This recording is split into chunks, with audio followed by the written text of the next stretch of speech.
Hello everybody and welcome to the ESL Guild Wars 2 Pro League. We are finally here with our very first week of the Guild Wars 2 Pro League.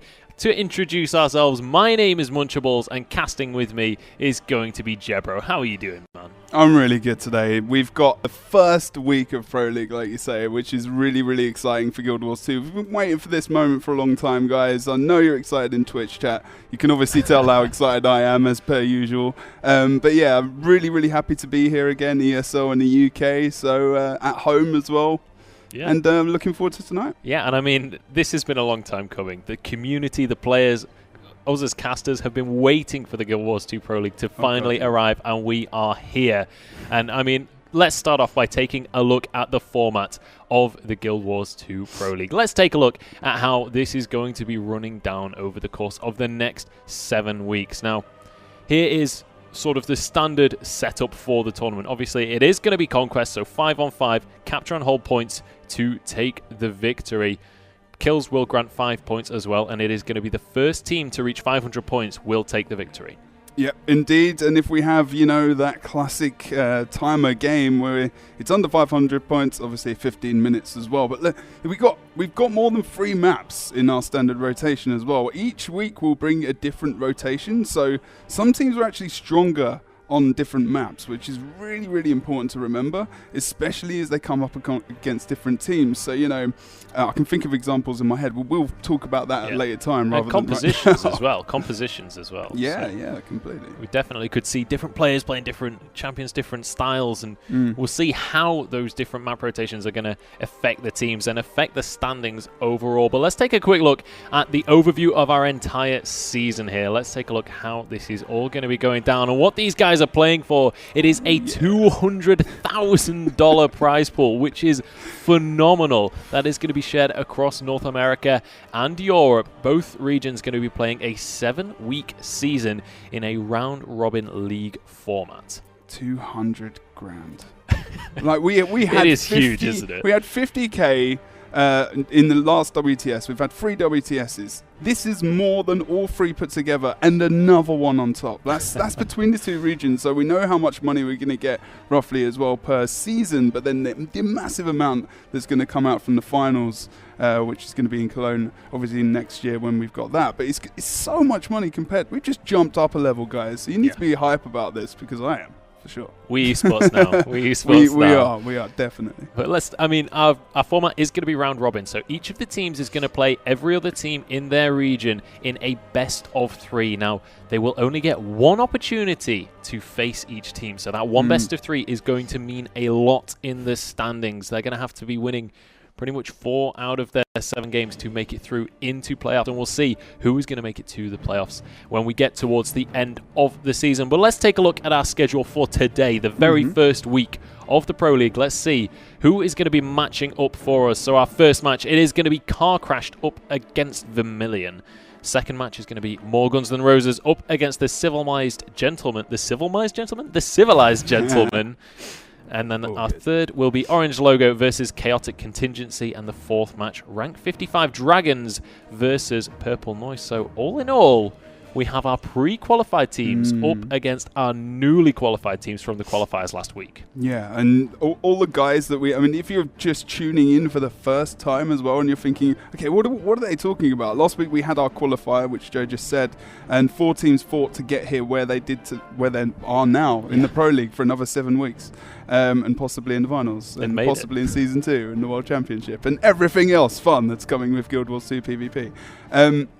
But we did have 4 teams that were originally there, 2 teams which got invited because they were actually participated in the World Tournament Series, and then 2 other teams that got through from our ESL Go 4 series with the ESL. So that consistency really helped those teams in the end, which, you know, we encourage you guys to make sure you get involved in those tournaments as well, so you can get to this stage yourself, you know.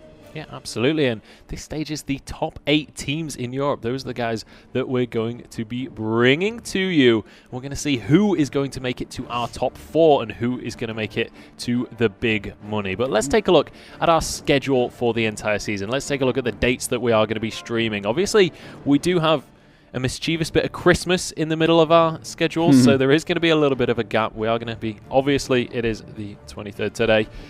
And then we'll be here on the 30th, the 7th of December, the 14th of December. Then there will be a bit of a gap over Christmas, and that's going to be followed up by 11th, 18th, and 25th of January. And our finals for Season 1 will be in February on the 20th. Wow, so we've got a couple of months left. That's not that long couple. This is 2.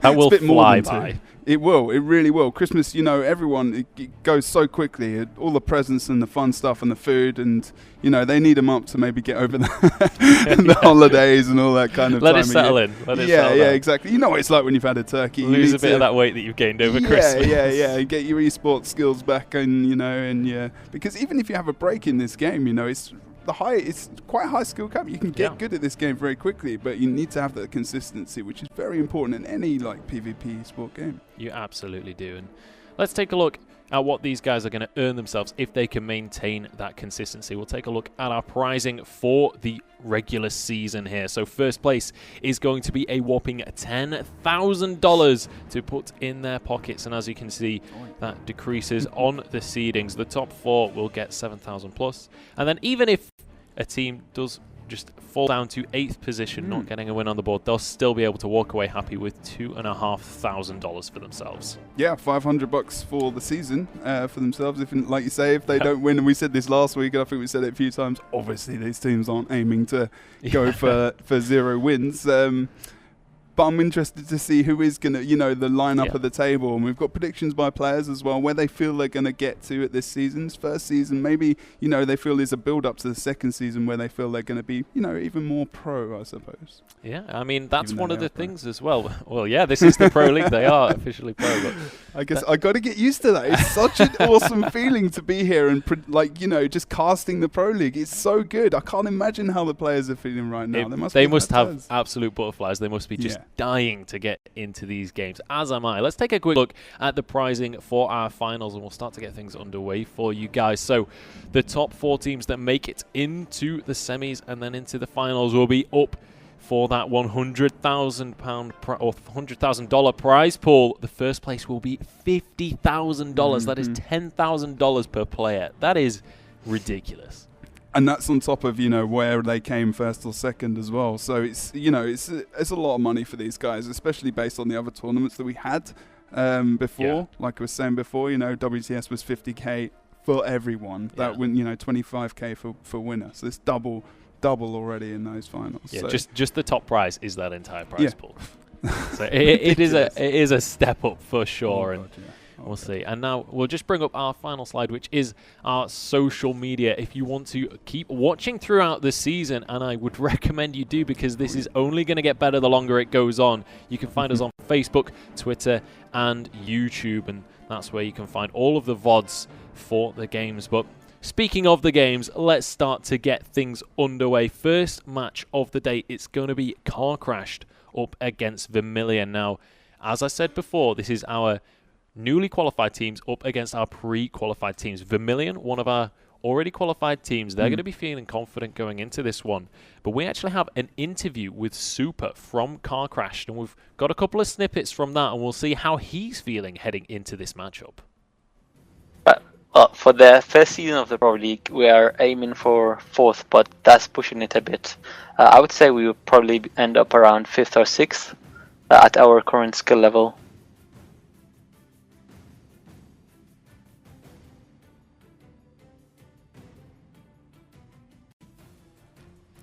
So there we have it. He's aiming for around 5th and 6th. He doesn't want to aim too high for this very first season, wanting to make sure that they can build it up over time. Well, we'll see whether his prediction comes true or whether they can hit a little bit higher above the belt, and maybe they can run this one home and get into that top 4 and get into the playoffs. And we'll see what Vermilion have to say about that one as we start to get ready for this very first game of the Pro League.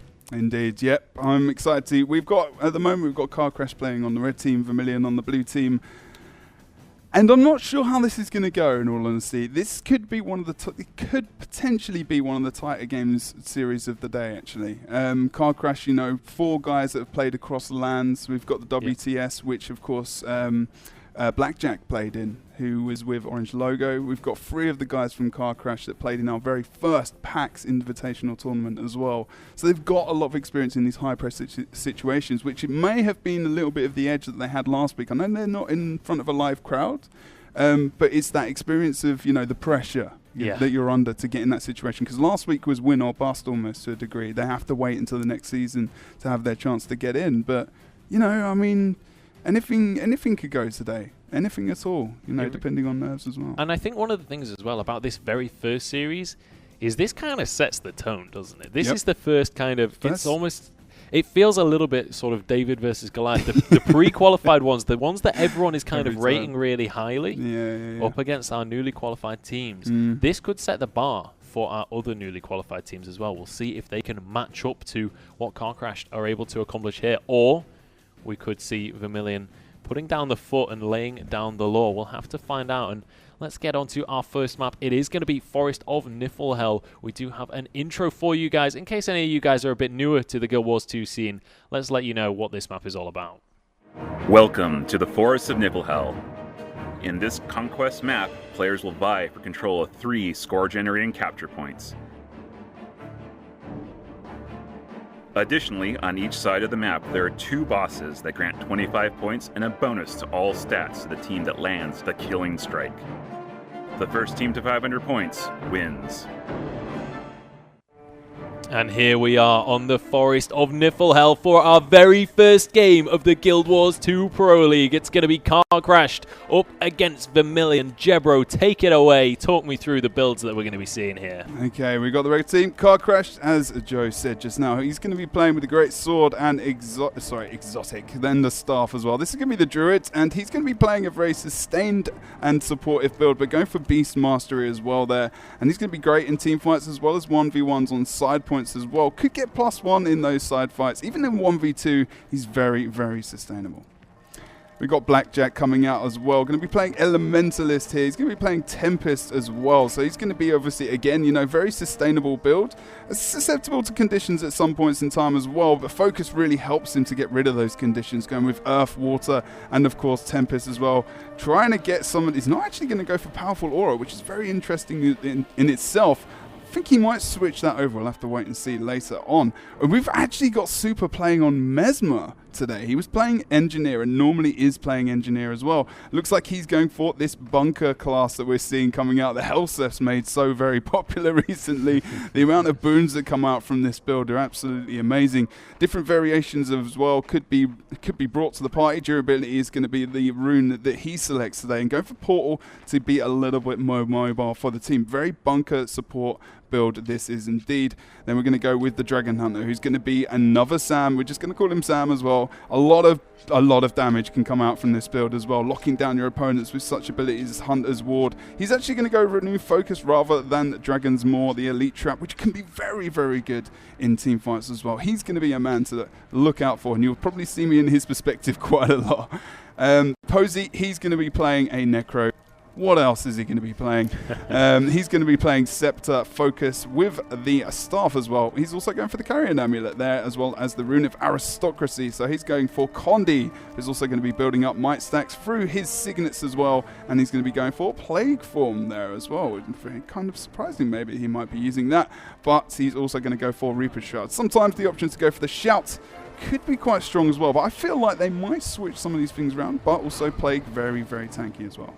So we'll see how that's going to pan out for them. Definitely for me, I'm going to be keeping my eyes on Super this game. During the qualifiers, we saw him multiple times on an Engineer, was able to solo decap, was able to just CC his opponents away from the point and get those decaps, which honestly I feel really was a massive tribute towards their victories. We'll see how he's going to be able to pull that one out on the Mesmer as well. But let's take a look at their opponents. Vermilion, our already qualified team. Let's see what they're going to be able to do up against these newcomers. So we've got Curve. He's going to be on Necro as well. He's going to be stacking up some of his might through these Signets. Very, very sustainable. More sustainable for him because he's going for Celestial. So he's got not as much Condi damage as the Necro Posey on the other team, but still going for Interceptor with the Warhorn here, and similar trait line as well. Let's just jump over to Snowball here quickly as well. Tempest, he's going for that powerful aura. So when you're sharing your auras around, you're able to get healing and whatnot, and also, you know, magnetic aura is something which is very, very important and useful,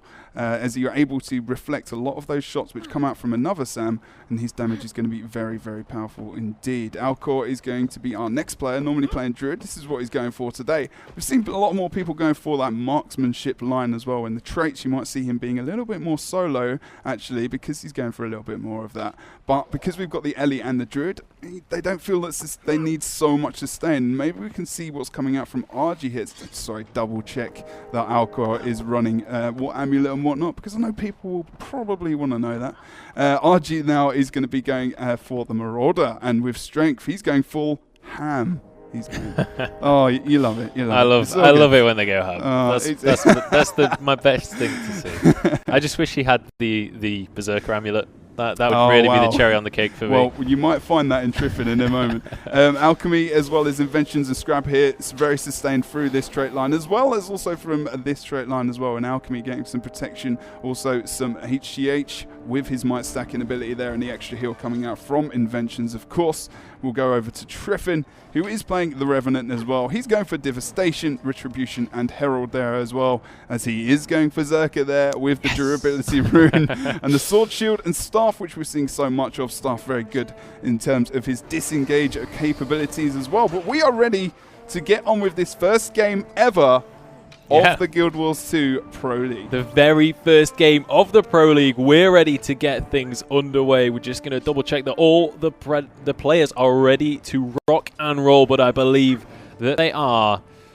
And we're going to be able to get this one underway for you guys. Very first game of the Pro League. I mean, Jebro, you've been waiting for this for a long time. How are you feeling coming into this first match?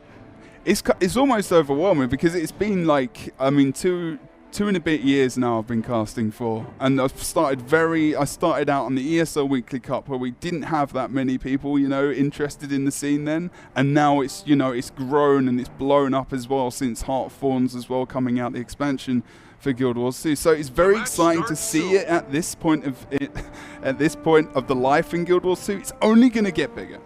Yeah, it absolutely is, and we'll see how big these teams are going to get in this game, as it's going to be kicking off in just 5 seconds. Car crashed on the red side of the map up against Vermilion on the blue side, and we are underway as you see the members of both teams scatter across the map. Both Druids going across mid, just ignoring each other completely, and off to contest those side points. Yeah, Alcor actually gets into that fear mark that comes out from Posey there, so he's going to have to start to move over towards the mine now. He's going to be in a 1v2. He can sustain it, but I don't think it's going to be worth it in the end. We'll probably see him push back towards the midpoint here as well, as we do see over on this side of the map, RG is just in this situation, and again in another 1v2, but CanScout got onto the point. The Necro obviously not putting the fear mark there before, and they've been able to get a few points ahead here, the red team.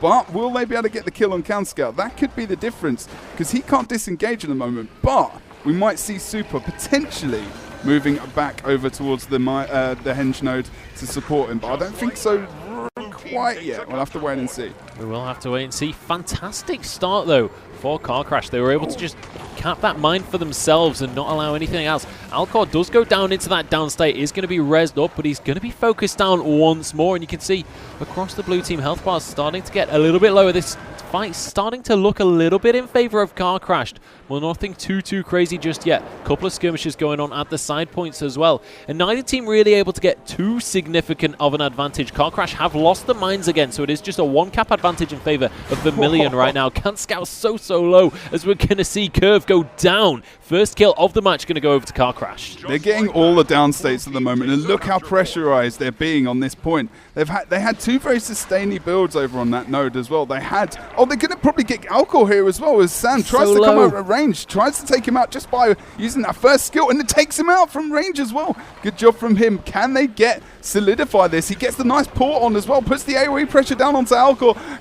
Might be cleaved out here as well. 3 members of CC over here, and you can see that PAX qualifier win trophy in the background comes out from the down. They want this, and they want it now. Yeah, Snowball versus Blackjack 1v1 on the castle. Snowball not doing too well here. He's starting to get a little bit lower. Blackjack might just be winning this one out, but he's able to survive for now at least. Tiffin, though, might not be so lucky. Incredibly low, just trying to evade away, and he is going to be dropped into that down state. Two people there, Sam and Super, are going to be able to finish him off. And this is going to be Car Crash, picking up a man advantage yet again. They have a 2-point advantage as well. And we did see the Vermilion were actually winning on terms of points, but they're getting the kills to solidify their situation on the map and get those respawns out so they can rotate. Look, they're about to get a 2-cap here, and almost, sorry, not the 2-cap, the D-cap over on the Henge, and almost, he could get him off node possibly as well. But over on the midpoint, we see this is solidified. Alcor now moving into mid as well. He's going to be in a 1v2 potentially, although we are going to watch Super just defend over towards that mine point.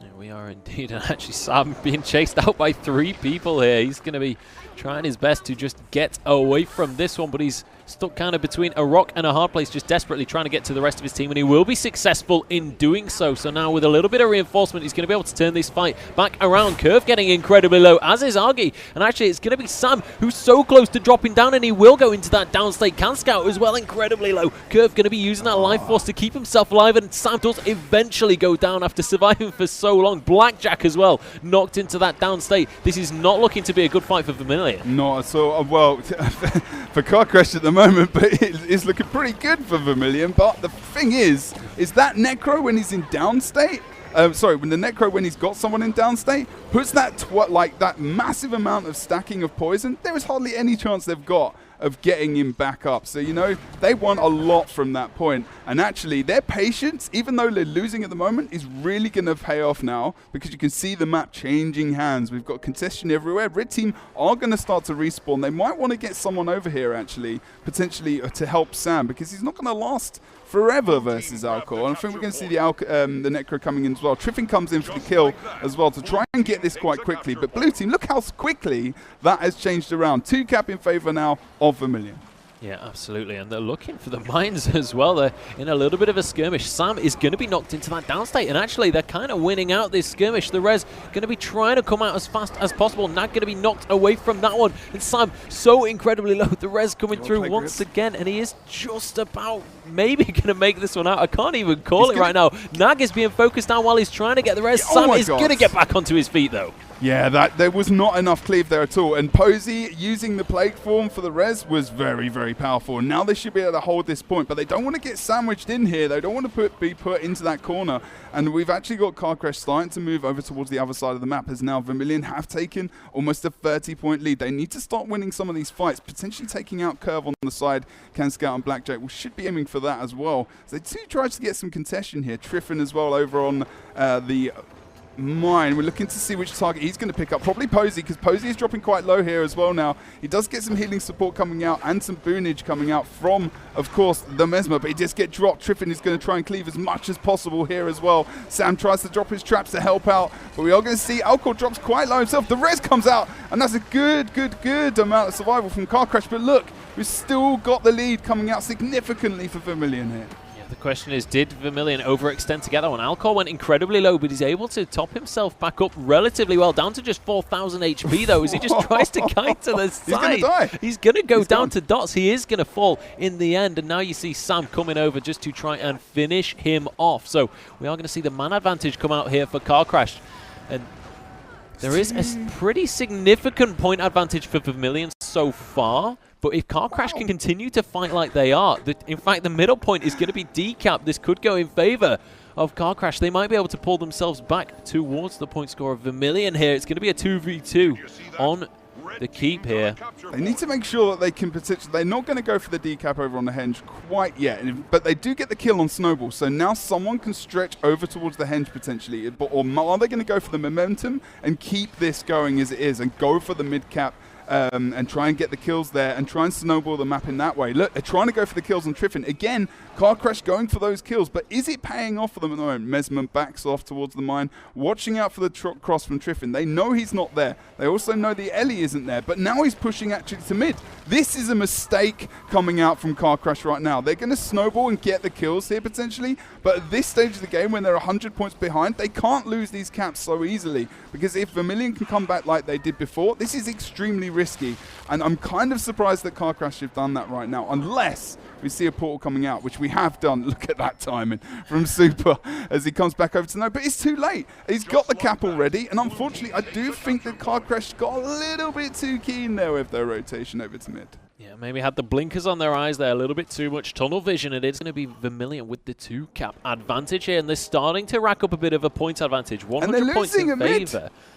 Oh my goodness, Vermilion are actually starting to run away with this game. Sam is going to be going down. This could well be the 3-cap if they can just hold on to these points, which it looks like they're going to be able to do. We've got to fight over at Henge, but they're not going to be able to knock the people away just yet. Car Crash, this game might be just about running away from them so far. Nag, or Posey, sorry, getting incredibly low here. He's just trying to survive with that life force. He is going to be dropped down to the floor, though, and this could be Vermilion starting to run away with this on 150-point advantage now.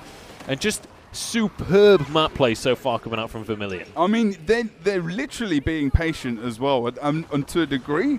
They've just needed to rotate almost normally, because Car Crash, their move to mid was very, very questionable. Like, they had the Mesmer portal over towards that close point. They knew that they had missing members, but no one was watching for that cross, and unfortunately it's really cost them. Okay, we're not even going to see a decap here because Snowball able to lightning flash up to top, and we've still got a free cap. Oh no, it gets off node as well. So in the end they do get that. They have got kills, and this is not the problem that Car Crash have. They haven't got the problem where they can't get the kills. They've got the problem that they can't keep the nodes at the moment at all.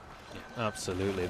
It feels like every single time Car Crash managed to find themselves an advantage, be it a kill, be it a node, somewhere else on the map, Vermilion is taking advantage of the fact that the players are around. And Vermilion just really kind of showing a masterclass on this map right now. Over double the score, and they're looking to try and round it out, but Car Crash have managed to finally decap these nodes. This is the opportunity that Car Crash need to get back in the game for Car Crash. They have to be winning these nodes. They've got the mine for themselves, but they can't afford to lose elsewhere. Blackjack is going to be executed there, and that might just be all she wrote if they can capture the Henge and just hold on. Here we go. I mean, we got mine back again. Super is back over towards the point. This is good. This is better than it was before. Unfortunately, it probably will be too late now.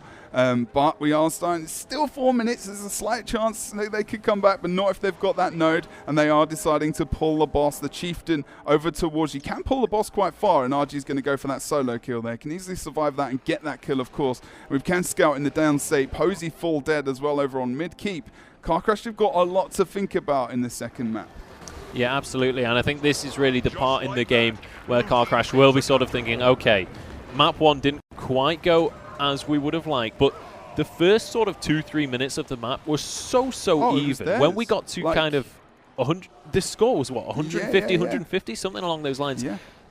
For the first portion of this game, it definitely felt like the closest map we've even seen, like closer than any of the games in the qualifier already. I mean, just as I said, it was theirs, like the beginning of the game, when that point score was even, they actually were wiping Vermilion in different occasions. They were getting a lot of kills, and they lost map control quite easily just through that rotation to mid, and that's really a lot of where the game started to go wrong for Car Crash.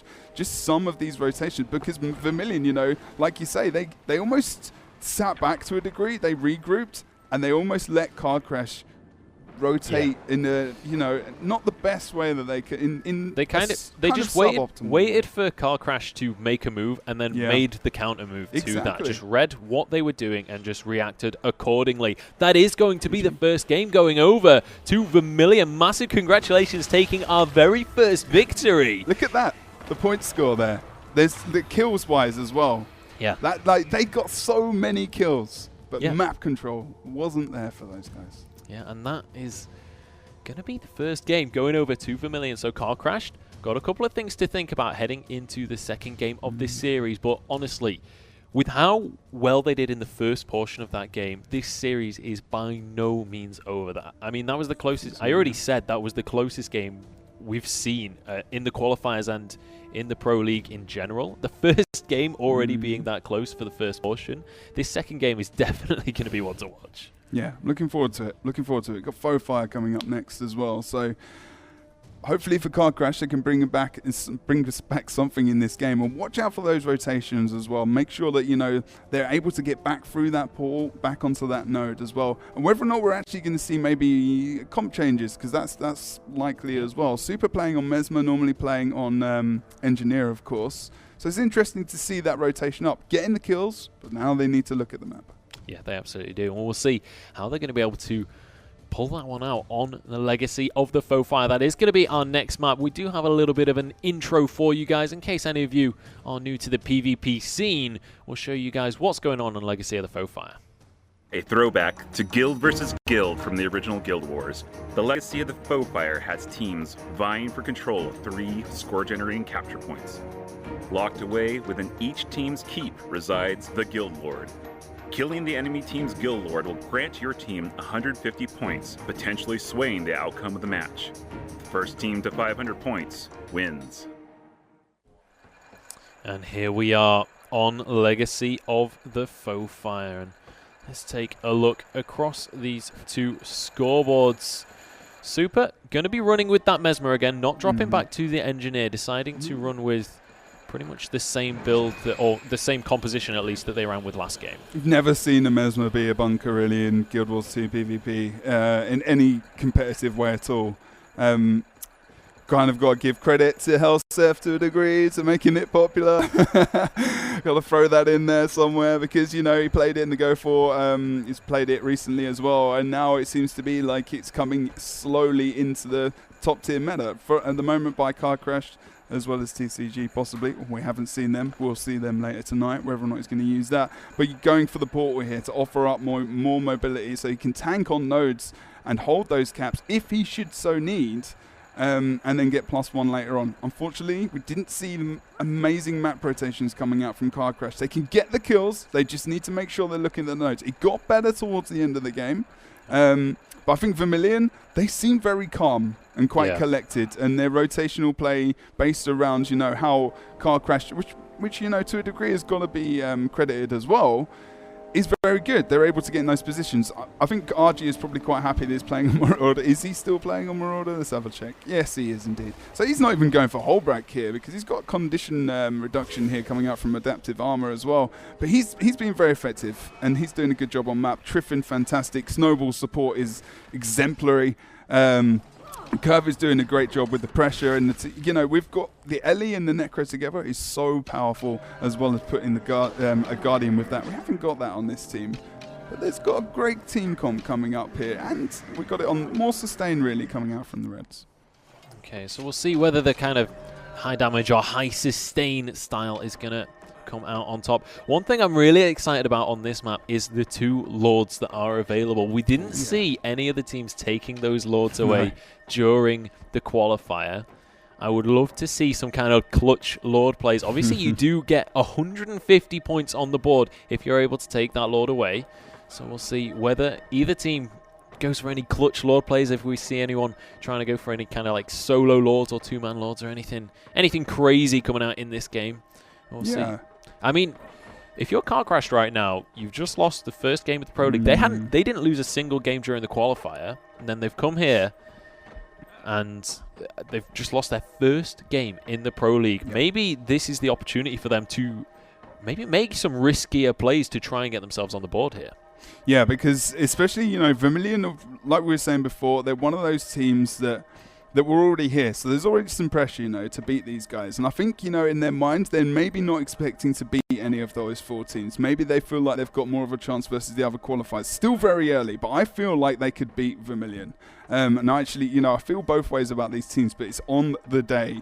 And can Car Crash on the day bring it back? Vermilion doing a fantastic job at the moment. A little bit shaky on the beginning of the game.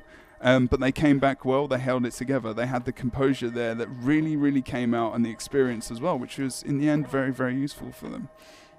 Yeah, and I mean, that's one of the big things I feel is in that first map, you could see Vermilion's sort of experience shining through there, watching how Car Crash play and reacting to it. Not just playing a set strategy, but playing more of a fluid, more of a lucid style. Yeah, and playing reactively to Car Crash and therefore taking the map off the back of that.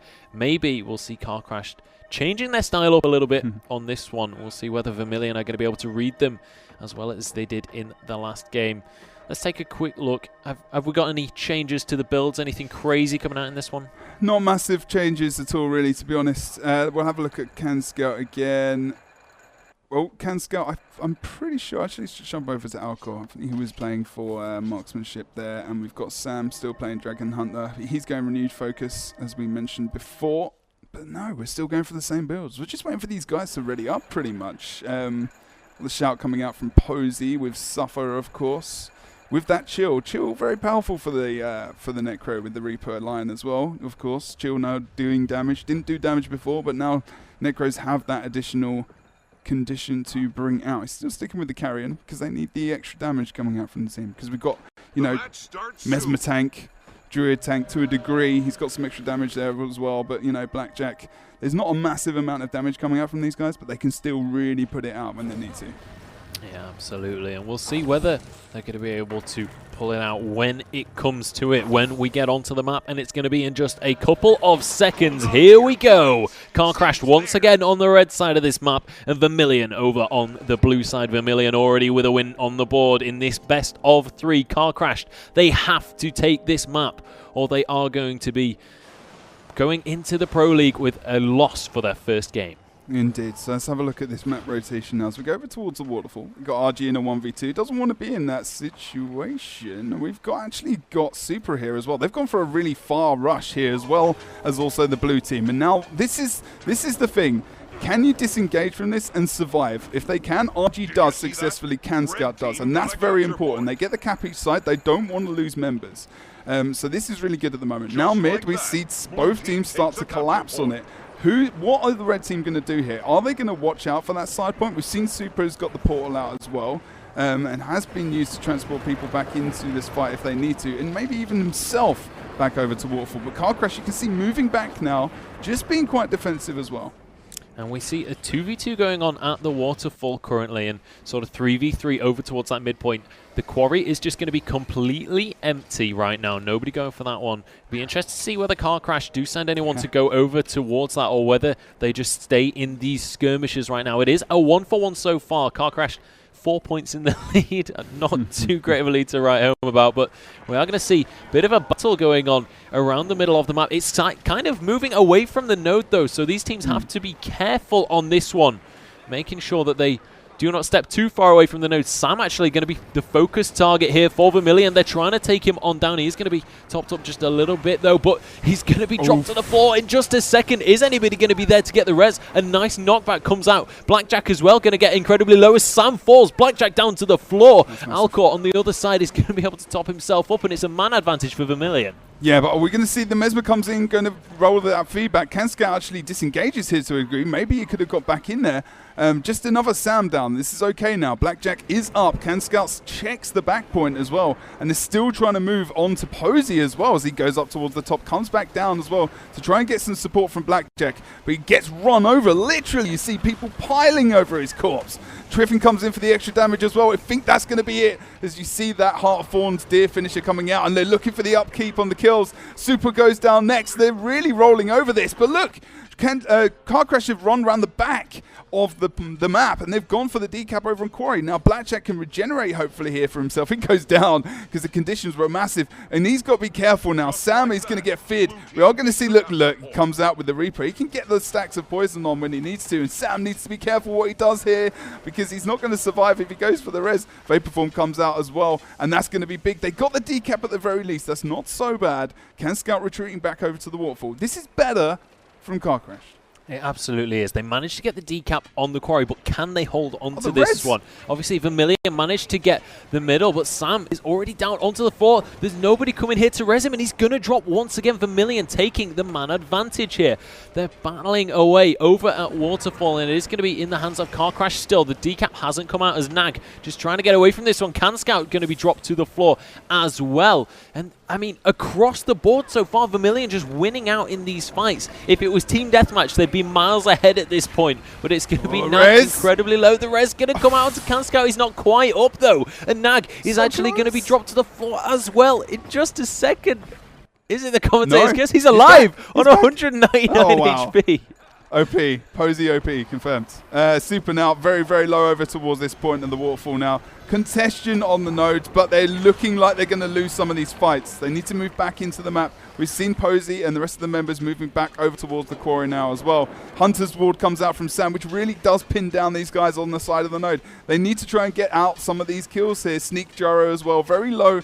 Does mean that RG can disengage to a degree, which is why it's still quite high HP. And really they could be going for a lot of focus on these guys, to be honest, because... Oh no, Curve almost gets through that trap as well, coming out from Sam. So needs to be careful. Sam might get the pull on him to bring him back. He does indeed. Look at that. Get over here, mate. You are definitely in my sights.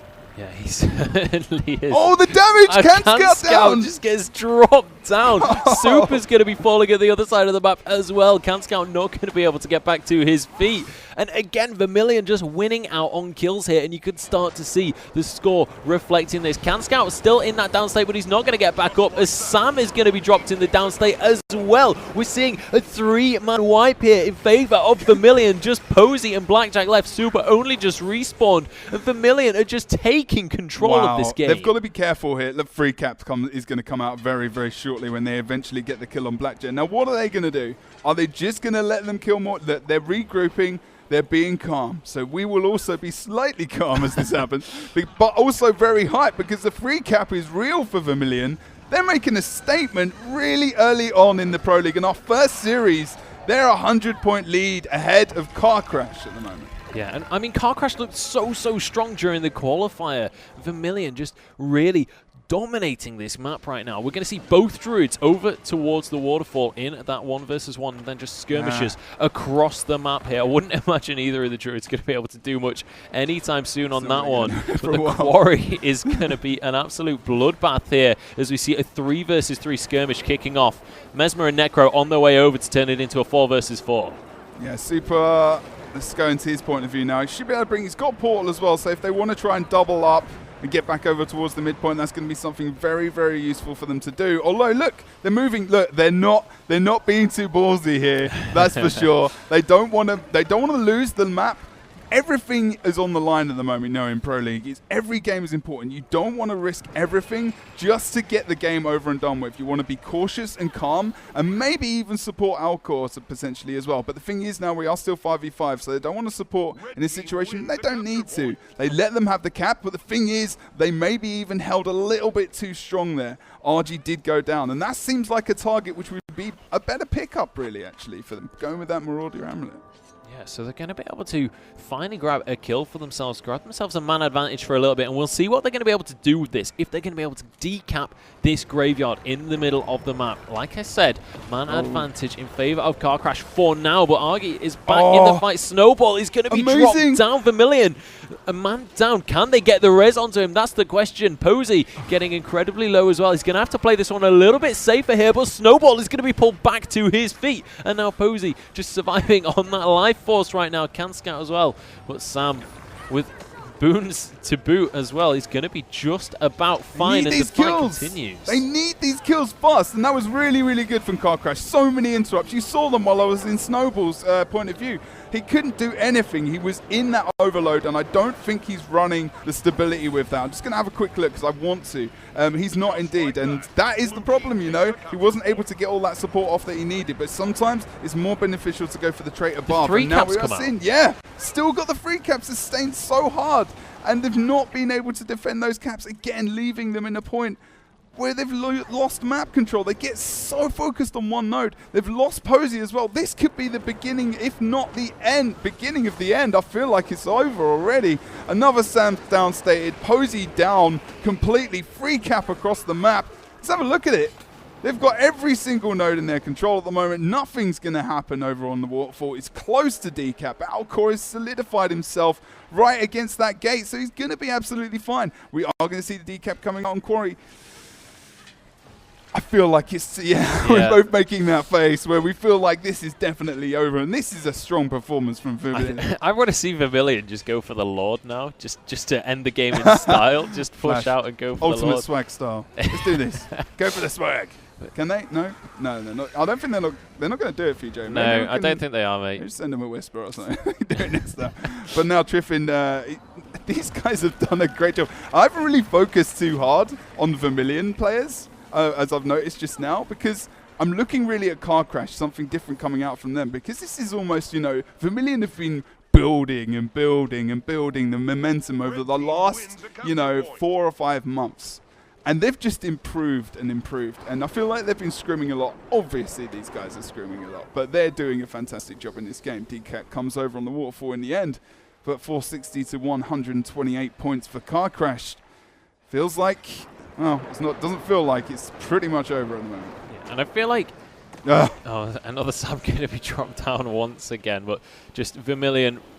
Actually, they don't have any points right now, so their points aren't going up. Car Crash maybe can pull out some kind of miracle 3 cap here. We'll have to see, but it's going to be Sam going down. RG just not even touchable right now. He's just maintaining his full HP bar.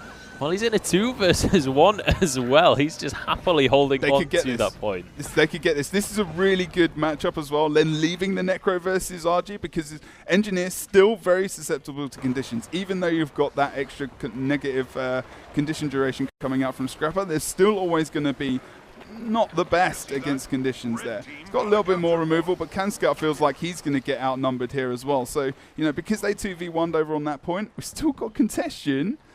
There is hope. No, that's it.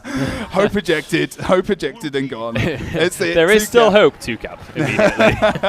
That's the curse right there. No one got in a position. Kanscout was trying to hold in that 1v2 for so long.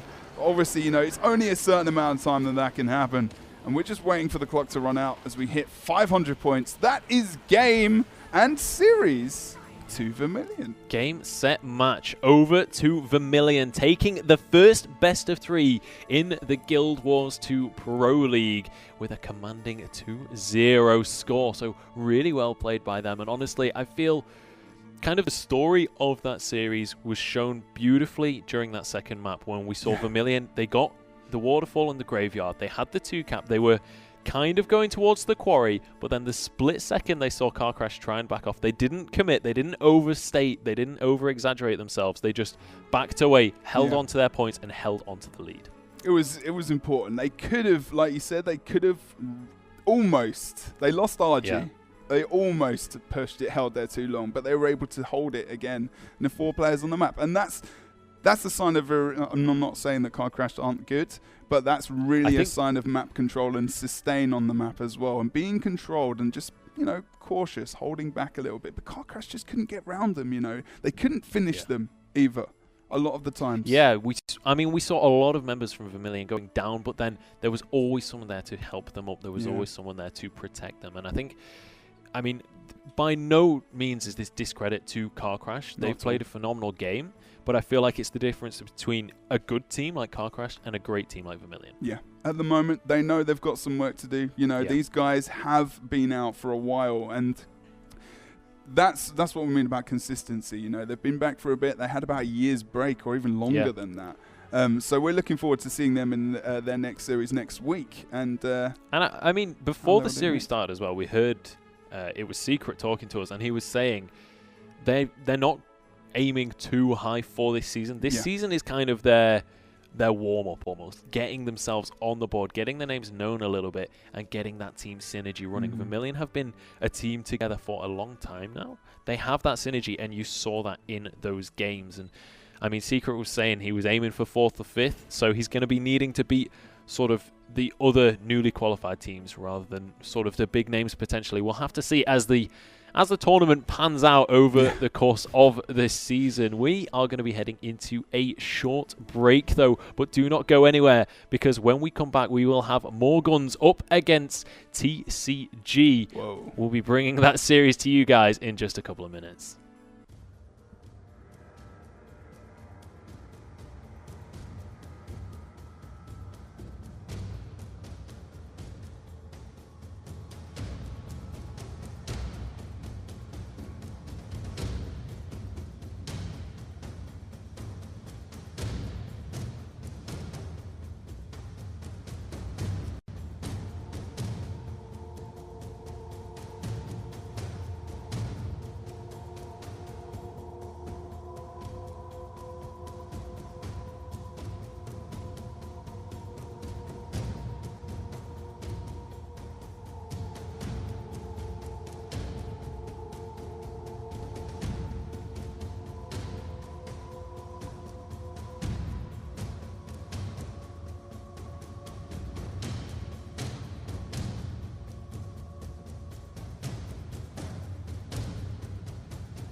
Hello everybody and welcome back to the ESL Guild Wars 2 Pro League. My name is Munchables and once again with me is Jebro, and we're here to bring you the second best of 3 of the Guild Wars 2 Pro League. We've just finished the first one between Car Crash and Vermilion. Vermilion taking it and honestly looking incredibly strong so far. Really excited to see them moving on towards the rest of the tournament.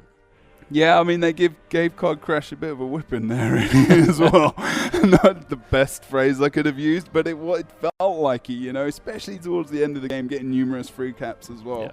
Yeah. And it's been exciting so far. Still free to go. We've got TCG coming up as well. You know, guns up against more guns. More guns. Can they bring the guns to the party? That's going to be the question. They're going to need some more guns if they're going to be up against TCG. They really are. And actually, I forgot to mention before the first game, you guys can get involved in the Twitch chat. Now, we have a betting bot available at the end of today's stream. Or actually, I'll start from the start rather than starting from the end. You guys are able to bet on who you think is going to be able to win each of these games. Now, the instructions on how to actually bet will be in the Twitch chat for you guys, so you can bet your points. Everybody starts on 50 points, and by the end of the stream, whoever is on the most points is going to be able to win themselves a prize. Now, ArenaNet have generously given us 2,000 gems to give to the winner and 800 gems to give to the runner-up. And if we have multiple people on the same points at the end of the stream, we will raffle it between those players. So make sure you get involved in the Twitch chat and bet on who you think is going to be able to take these games, and then at the end of the stream you might net yourself a fair few gems to play with. That's pretty good. I mean, you know, it's a good way of, you know, competing against each other in chat and just seeing, you know, I got everything right. Yeah, get involved. I love that phrase. I can't stop saying that one. But yeah, exciting stuff, and you know, be excited to see who does get that right, and if we think, you know, maybe players in the top end of the scene can actually get those predictions correct as well. Absolutely. And now let's take a look at our next series. It is going to be More Guns Than Roses up against the Civilized Gentlemen. Now, we do have an interview with one of the members from More Guns and Roses. These are the newcomers to the scene. They qualified last week. The Civilized Gentlemen, a little bit more of a sort of household name within the Guild Wars 2 can't think of the word, competitive environment. And we'll see. Guns and Tools is standing by. You've interviewed him earlier on in the week, and we have a couple of snippets from that interview, and we'll see what he had to say about coming into this series. Okay, my name is Sven. In-game, I go by the name Guns and Tools, and I'm playing for the team More Guns Than Roses. First game on Monday, we're going to be against TCG. We're a new team.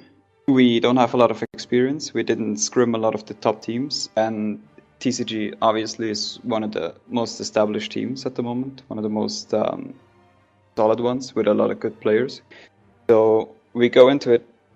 We expect us to lose that matchup, but I think from what I've seen from our team, we can actually win the fights if we get good splits, rotations, and end up in even fights, then I think we can still win them. So I wouldn't say it's a guaranteed loss yet.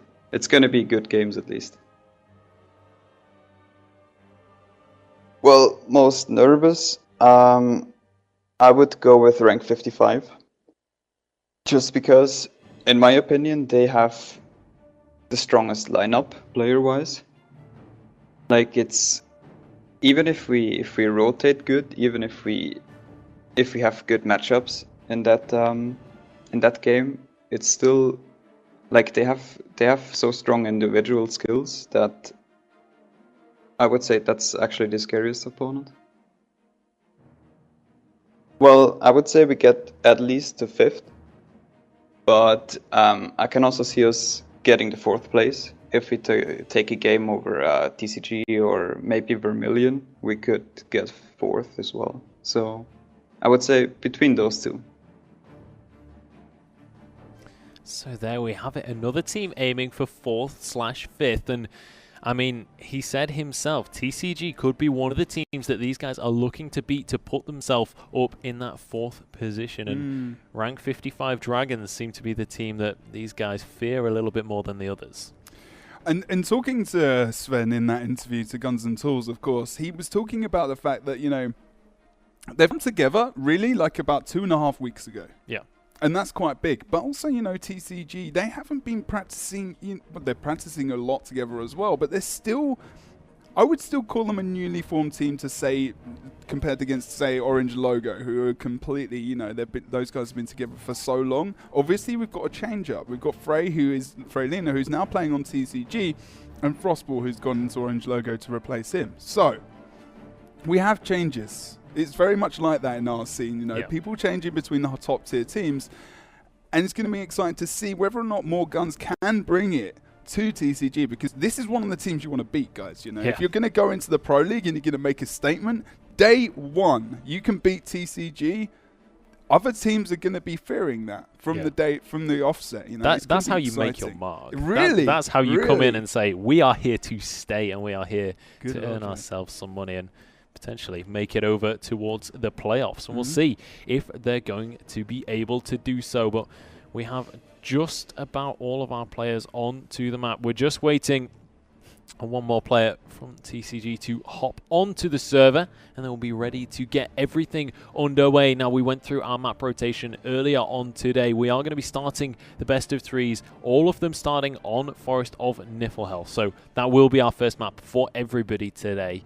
And I believe we'll just run through the intro for that map again, in case any of you guys missed it the first time, and in case any of you are newer to the PvP kind of environment, we'll give you a little bit of a rundown of the Forest of Niflhel. Welcome to the Forest of Niflhel. In this Conquest map, players will vie for control of 3 score-generating capture points. Additionally, on each side of the map, there are 2 bosses that grant 25 points and a bonus to all stats to the team that lands the killing strike. The first team to 500 points wins.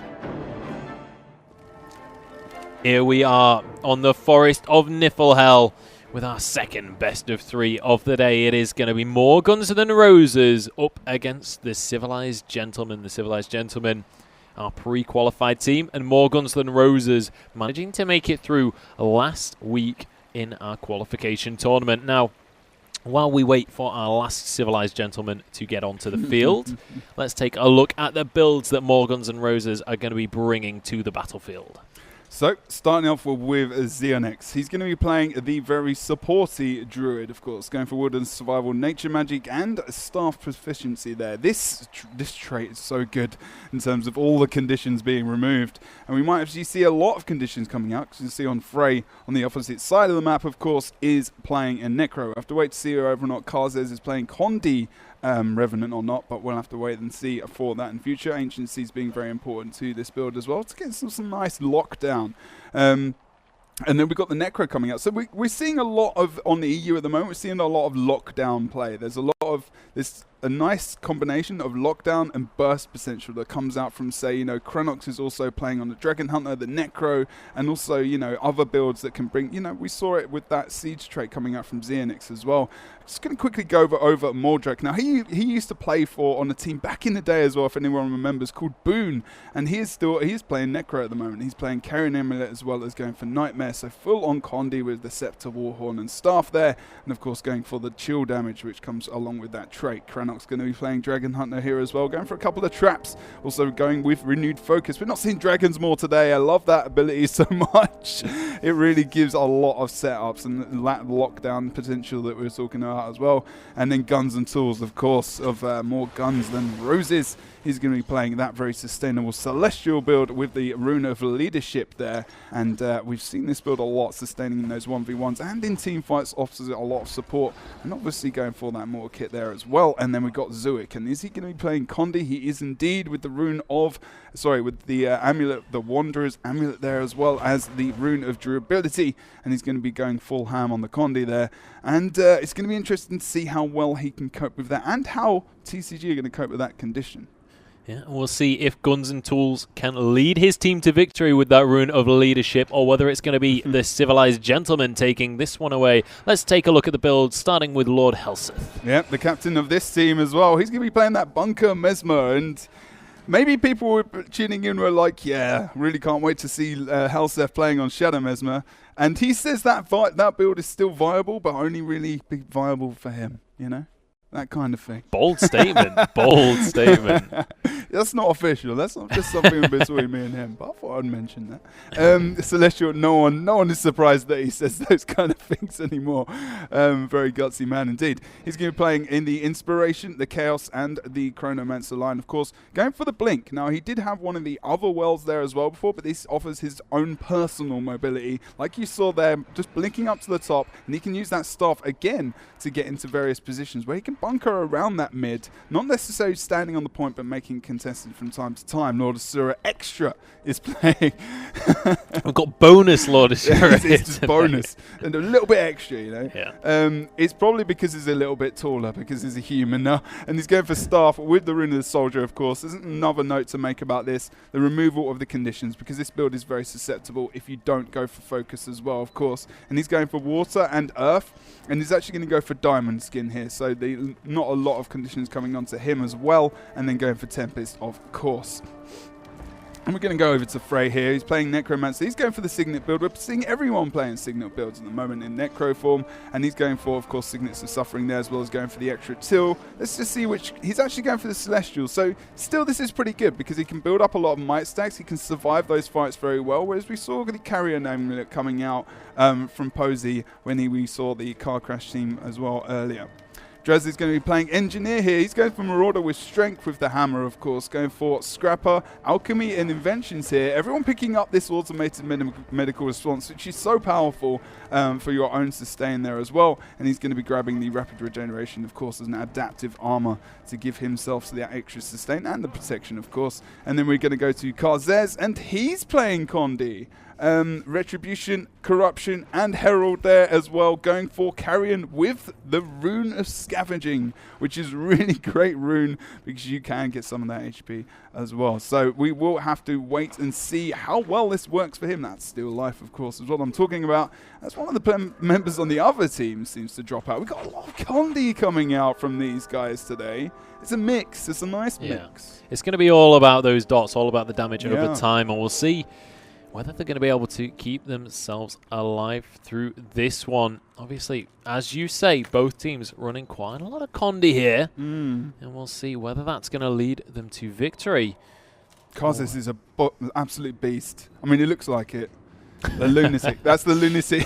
I'm not calling him an actual lunatic. That's just the name of the outfit. But his mobility, like the way he moves around the map using Revenant, as well as his skills for engaging and disengaging in fights. Him and Farrell's are maybe the two of the best Revenants at the moment, top tiers, as far as I can tell in scrims and watching these guys play. Not saying that others aren't, but these guys are so...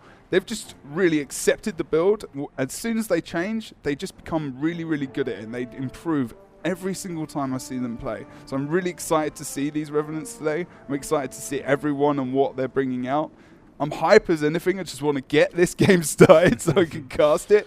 More Guns N' Roses need to pull their member onto their team. But yeah, maybe we can head to a third map for Kylo for you today. Yeah, I mean, I've yet to cast Kylo. I've done a couple of practices on it, but yet to officially cast Kylo on stream just yet. So would love to see a game go to 3 games. Obviously, the qualifiers were all 2-0s. And we see the final member hop onto the map here for more Guns N' Roses. That is going to be Zuik jumping in. And he's got a little OO face there as well to boot. So going to be very happy with that one. And now we just need these players to ready up, and we'll be ready to get this game underway. And we'll see who's going to be able to kick this second best of 3 of the day off with a victory for themselves here in the Forest of Niflhel. I'm wondering how these guys are going to split across the map, because I've not really seen Helseth play a massive amount of Bunker Mesmer recently, unfortunately. But we're going to see, it's so different to see him in this kind of role, you know, seeing him in a more supporty bunker role where he can really bring out so many boons for his team. Still some control as well, you know, we've got stability. Alacrity is so good for that skill recharge rate, especially for his team members who want to get a lot of damage off in a short amount of time. And, you know, the Well of Recall as well as obviously Gravity Well as well, which is that massive pull, which does a lot of damage as well. And we are going to see, you know, there's a lot of potential for him. You can see how well he's moving around the map, you know. Helseth has been playing Mesmer since the game come out. This is what he plays. So he is, you know, a master of this class. You know, it's the same with the other guys as well, but a lot of people changing around. Frey, great multi-classer on the side of TCG. He's very, very tactically minded. The same as Helseth. This is a good combination. This is a good pairing of people. And then you've got really veteran old school players like Lord Asura, Draze, and also Kazes, who they've been playing with on and off here and there. And then we've got these new guys, you know, not new because we've seen them on various teams, but they're still... They've got the hunger. They've definitely got it. We saw it last week, you know, and you've been banging on about these guys quite a lot. I know you're big fans of them, more Guns Than Roses, and I am as well. But, you know, compare that experience and also even just playing the last few months together compared to 2.5 weeks. It's going to be difficult for these guys. Yeah, it's going to be difficult.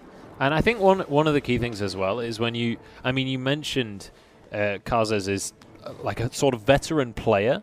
He's a veteran player on the brand new class. So he's on that Revenant. Obviously, Heart of Thorns has been out for a little while now. People have had a lot of time to get to grips with the class, but there's definitely still a whole lot of learning to be done. There's going to be a whole lot of intricate details that are still yet to be discovered on that one. And with the Revenant players, I mean, you were mentioning that he's definitely at least top 2. Mm-hmm. With the Revenant players in general, we're going to really, over the next couple of weeks, I feel, start to see a difference between the ones that are finding those little ways to get a step up on their opponents and those who are a little bit slower to learn. The Condi Rev as well, you know, is a lot easier to kill in my opinion as well. Probably in most people's opinion, because he's not got the legendary Dragon Stance, which gives you know that focus, infused light, which really helps you get back your HP. If the enemy does damage you quite highly, you're able to get a lot of HP back, and that can be just by pure mistake. If there's AoE on the node, you know, the focus damage that comes out at the start of the rotation, you pop your heal midway through that. It can really regenerate you fast. But they're not running this. Neither Revenant is running Dragon Stance. So they really have to rely on the support of the team in different occasions and +1 fights when they can. And those Revenants almost could be big deciders of the game, as well as also obviously like people like Kranox as well.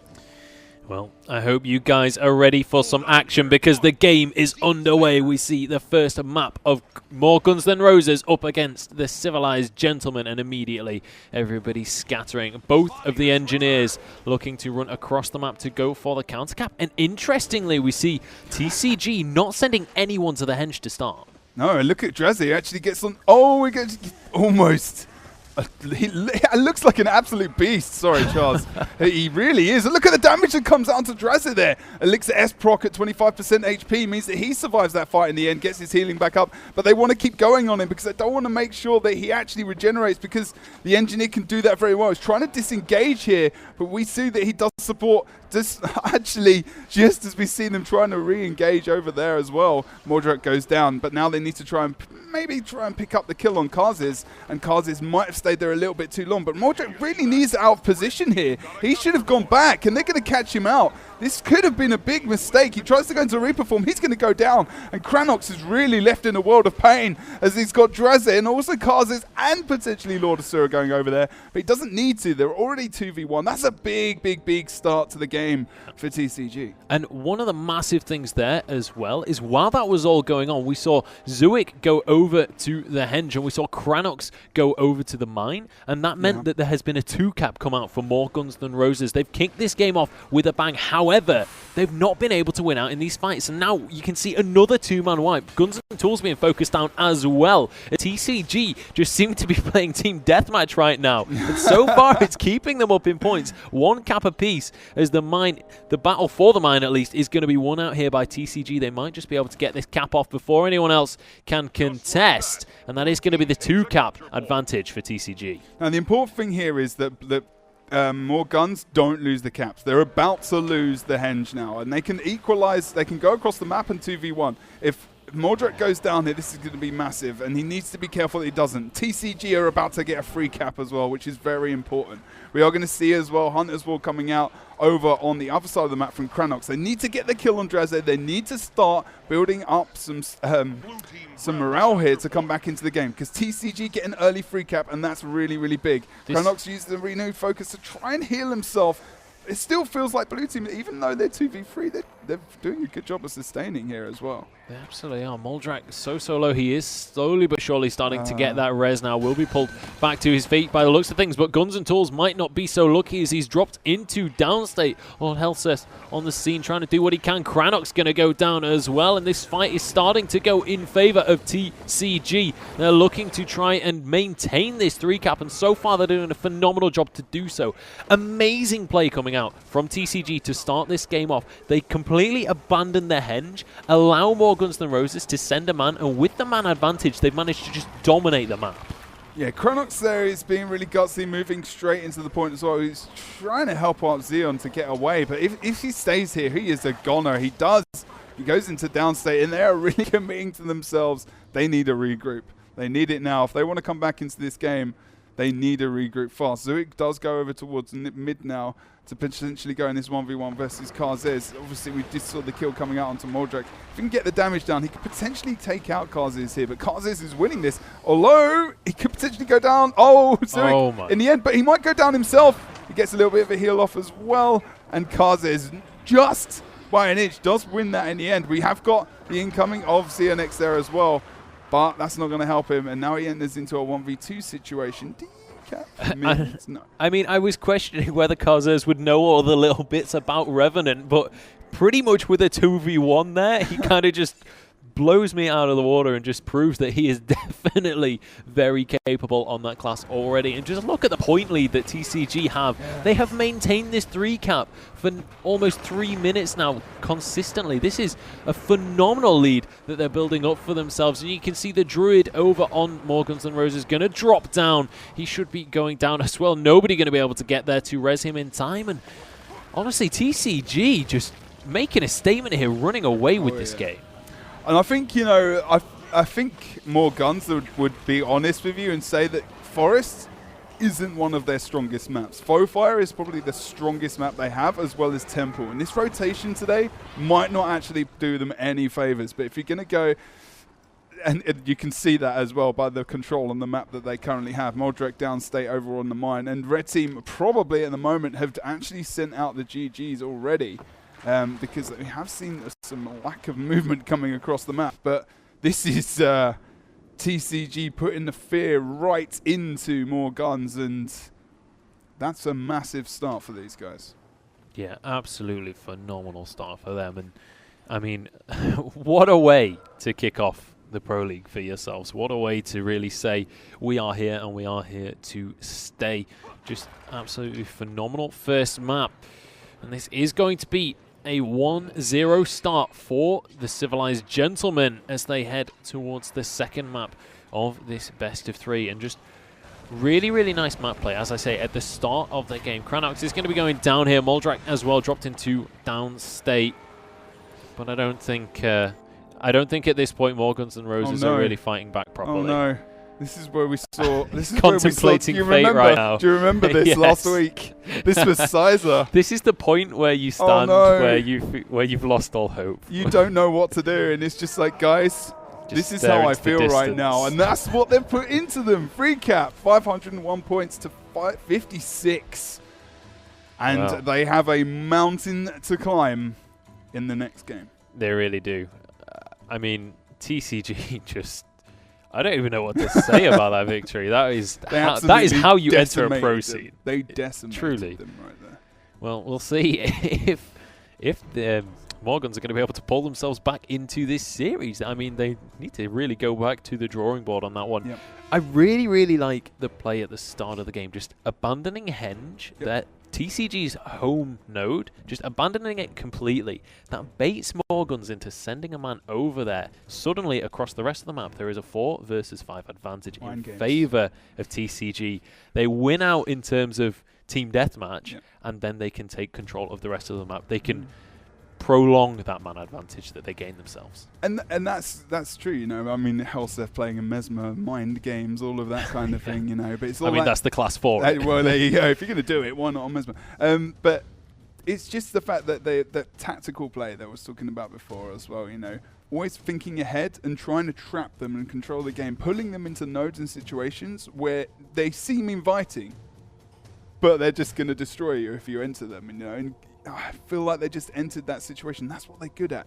And this team set up, I feel like, for TCG is probably the best lineup they have ever had, because TCG, we all know, if we're in the scene from the beginning, have had so many lineup changes.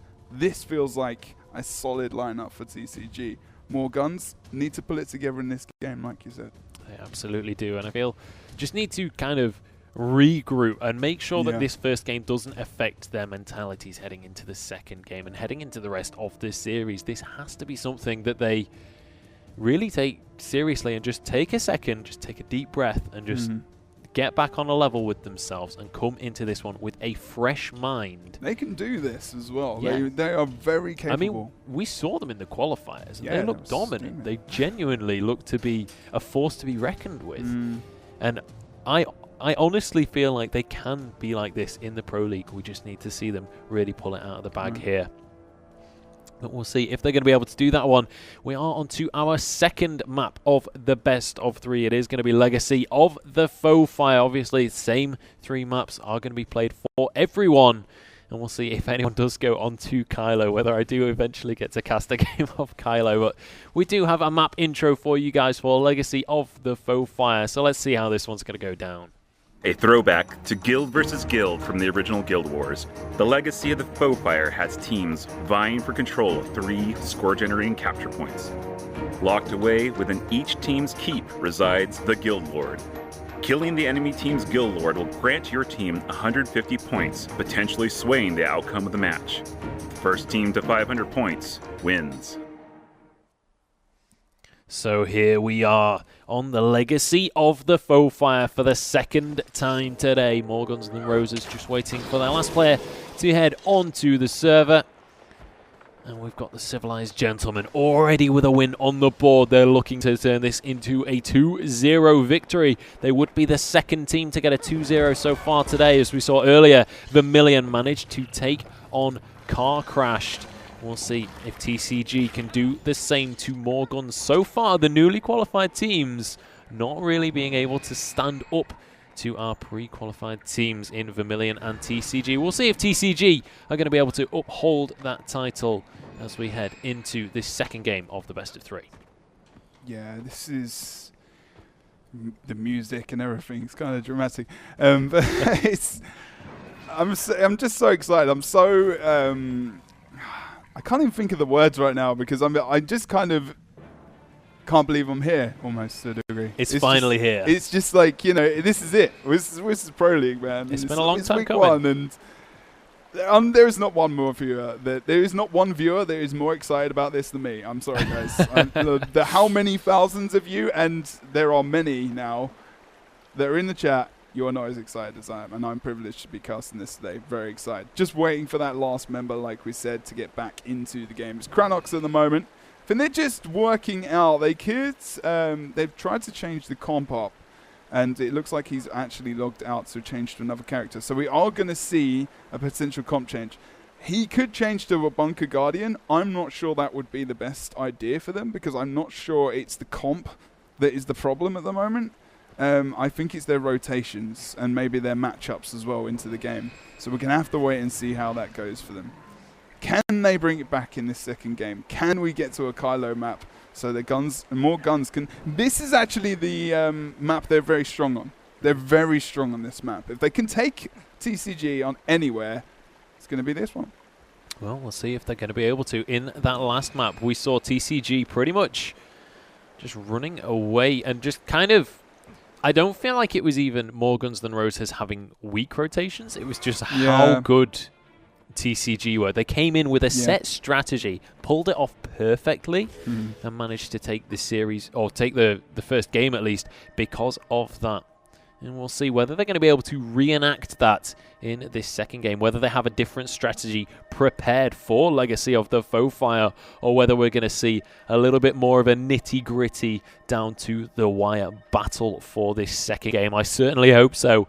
And honestly, I hope more Guns N' Roses can get this win on the board. I mean, obviously, I want to see more games. I do personally want to see Kylo as well. Do want to finally get to cast that one. And we'll see. I mean, let me just give a shout out as well to, of course, we do have betting going on in the Twitch chat. If you haven't already, you can participate. Let us know who you think is going to be able to take this one. Instructions will be in Twitch chat for you guys. And if you do manage to win, you will win yourselves 2,000 gems. If you have the top score at the end of the stream, you grab yourself 2,000 gems. And if you're in second place, you get 800 gems. And if there are multiple people on the same scores, then we'll see those raffled away to the top scores. But we are onto the map. Enough about betting, because the betting will shortly close. And here we go. It's going to be more Guns N' Roses looking to get themselves back on the board and take a win in this best of 3 and turn it into a 3-game series. Oh, we're going to watch them coming over for a cap over here on the quarry. I'm going to see Kranox and also Mordrak coming into this point versus Draze and also Helsef. Nice fear comes out from Mordrak there as well as we go over towards the mid cap here. Just have a look, another 2v2 that's going on. The 1v1 over on the waterfall is where things could end a little bit faster. That's a good matchup, actually, because Kazes can do a lot of condition damage. But Helsef are going down very low on the other side of the map, and he's actually quite good as well. Susceptible to conditions. Mordrak, though, does go down first. This is big. Kranox is going to be dropping low quite himself here, so it feels like they might potentially lose this, as Draze and Helsef have really pulled it out here. But maybe Kranox could survive this now, actually. He's doing a good job so far, getting quite low. He's going to be able to top himself up just a little bit and should be able to just sustain for at least a little bit longer. But as I say that, his health bar is going to be dropped. He's going to be dropped to the floor, and Draze going to be able to take that one away. In the meantime, we see Kranox up against Krazes, sorry, over at the waterfall. But I mean, the real fight is over in the graveyard right now. The majority of players over here, as Lord Helseth, one of his clones, getting dropped down there, managing to trick everyone as he dives around the battlefield. Guns and Tools getting quite low, though. Kaz's trying to finish him off, just trying to at least get an advantage on this node, but neither of them quite able to do it just yet. Pretty intense 1v1. Guns and Tools getting incredibly low, though. There's the combo coming out from Krazes. He's going to be able to get the stun. No, dodged away by Guns and Tools, who is finally dropped down to the ground. And Frey just walks in and says, it just looks at him, actually, literally. He's down. And Zuik now is in a fight in almost impossible odds versus Kazes and Frey there and Helsef on the side. He is going to go down here. And again, we are going to see that more guns do drop out quite early. And they need to make sure they can try and potentially keep this mid-fight sustained so they can keep the cap contested at present, which allows, you know, we've got Mordred coming over here for the 1v1 versus Drazen. Now, this could be potentially quite good, the Necro versus the Engineer, but the Engineer does have a lot of sustain, and Drazen is very, very good at controlling points and controlling people. Again, you know, those situations we're talking about tactically, where they can really lock down people and be very, very wise. But he's dropping quite low here, actually. This could be a possible chance for more Guns N' Roses to come back. Certainly could, but still at a man disadvantage. Zuik finally going down. He was bleeding out for such a long time that it's kind of meant they've been 4v5 for quite a while now. Moldrak starting to be this focused target. He's getting incredibly low. He's all out of life force. The Condis are ticking. He's trying to escape, but he's not quite going to be able to. Xeonax, I don't know, I have no idea how to pronounce that name, but he's going to be revived back up to his feet. Moldrak does go down, and it is once again a 4v5 in favor of TCG. Now we're talking about rank 55 Dragons being the ones they were nervous about.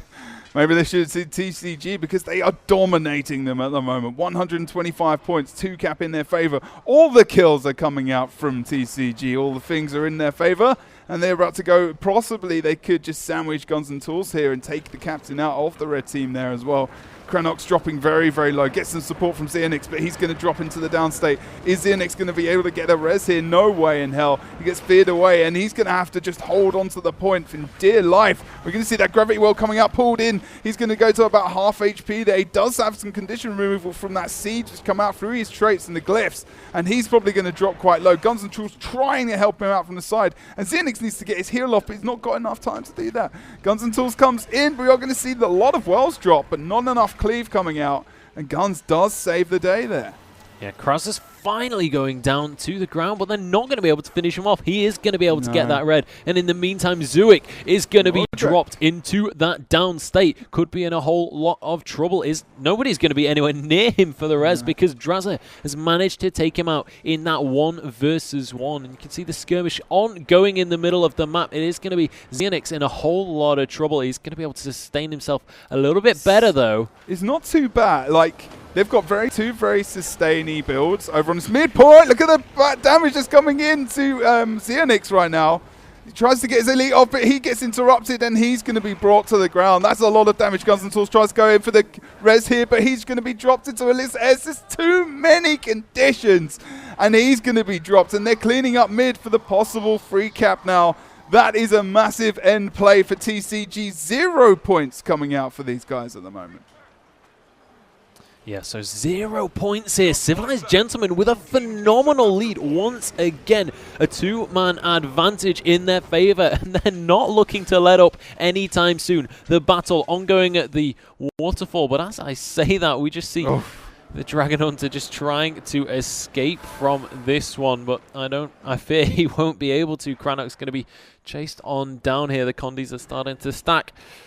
And we'll see if he's going to be able to escape. Looks like he might just be able to jump away with those wings, but the CC finally coming down. And we'll see. 315 points to 0 right now. TCG just looking indomitable. Oh, wow. There's an ability as well called Indomitable Courage in the game. It's just immediately... They're obviously feeling courageous there. Oh, my God. This is an absolute whipping right here. This is control. This is focus. And TCG are making a statement on this Pro League. Come at us, we'll take you. Not only will we take you, but we'll give you 0 points, 0 kills, 0 caps, 0 decaps, nothing. That is it for these guys in this game. And that is TCG winning the series. Look at that point score on the board. Yeah, so we see the Lord kill as well right at the end of that game. So Civilized Gentlemen doing my bidding and taking out the Lord to finalize that victory for themselves. So they're going to be very happy with that 2-0 victory to kick everything off for themselves. And I mean, 2 2-0s to kick off this entire tournament, this entire Pro League.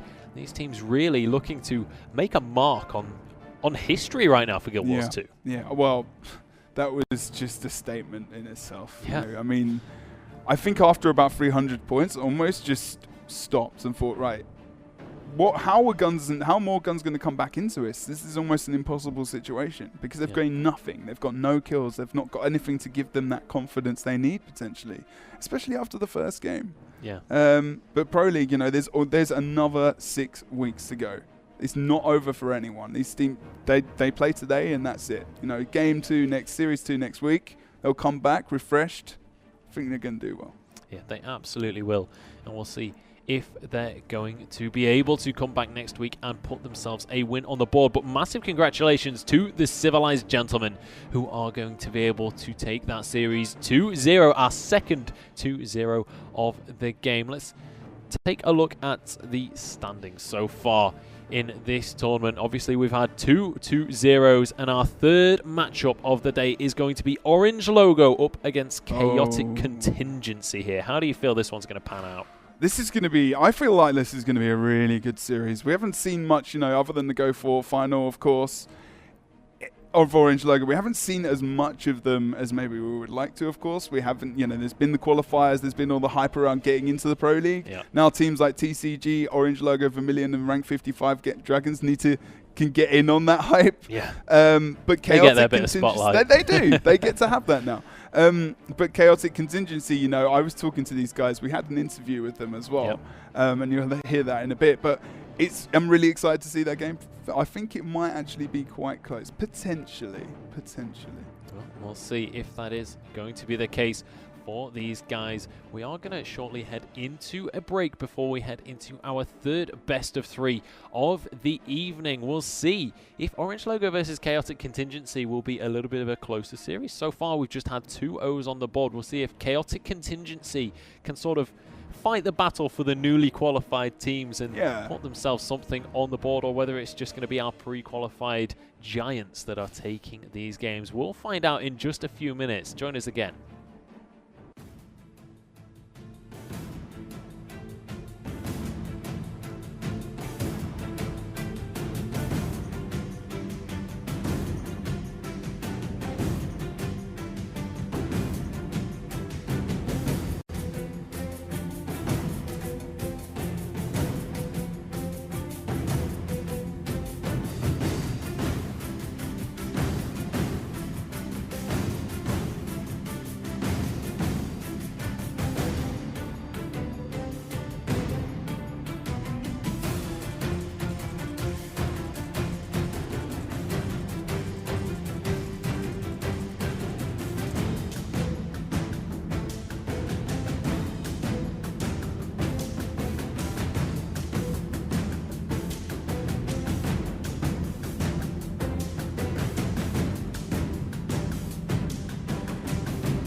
Hello everybody and welcome back to the ESL Guild Wars 2 Pro League, where we're here with our third best of 3 of the day. My name is Munchables and joining me once again is Jebro, and we're here to cast the third, not only third best of 3 of the day, but also the third best of 3 of the Pro League and of any Pro Guild Wars ever.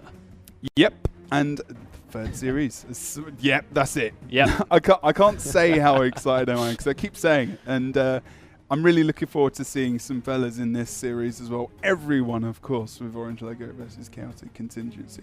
It's going to be really awesome. Yeah, so we're going to bring up our social media page for you guys, and you can follow us on all of I mean, this is where you find your information about this kind of stuff. If you've forgotten the dates that we showed you earlier, you can find us on Twitter, you can find us on Facebook, and the VODs will all be uploaded to YouTube, so you'll be updated on when and where these games are going to be. And in fact, let's just bring up the dates for you guys as well, so we can remind you when you're going to be seeing the next games. It is going to be every Monday up until December the 14th, and then there will be a little bit of a break for Christmas, but we'll be joining once again in January 11th, 18th and 25th, and finally we'll round out with our finals on the 20th of February. So make sure you're there for that one. It is going to be absolutely huge.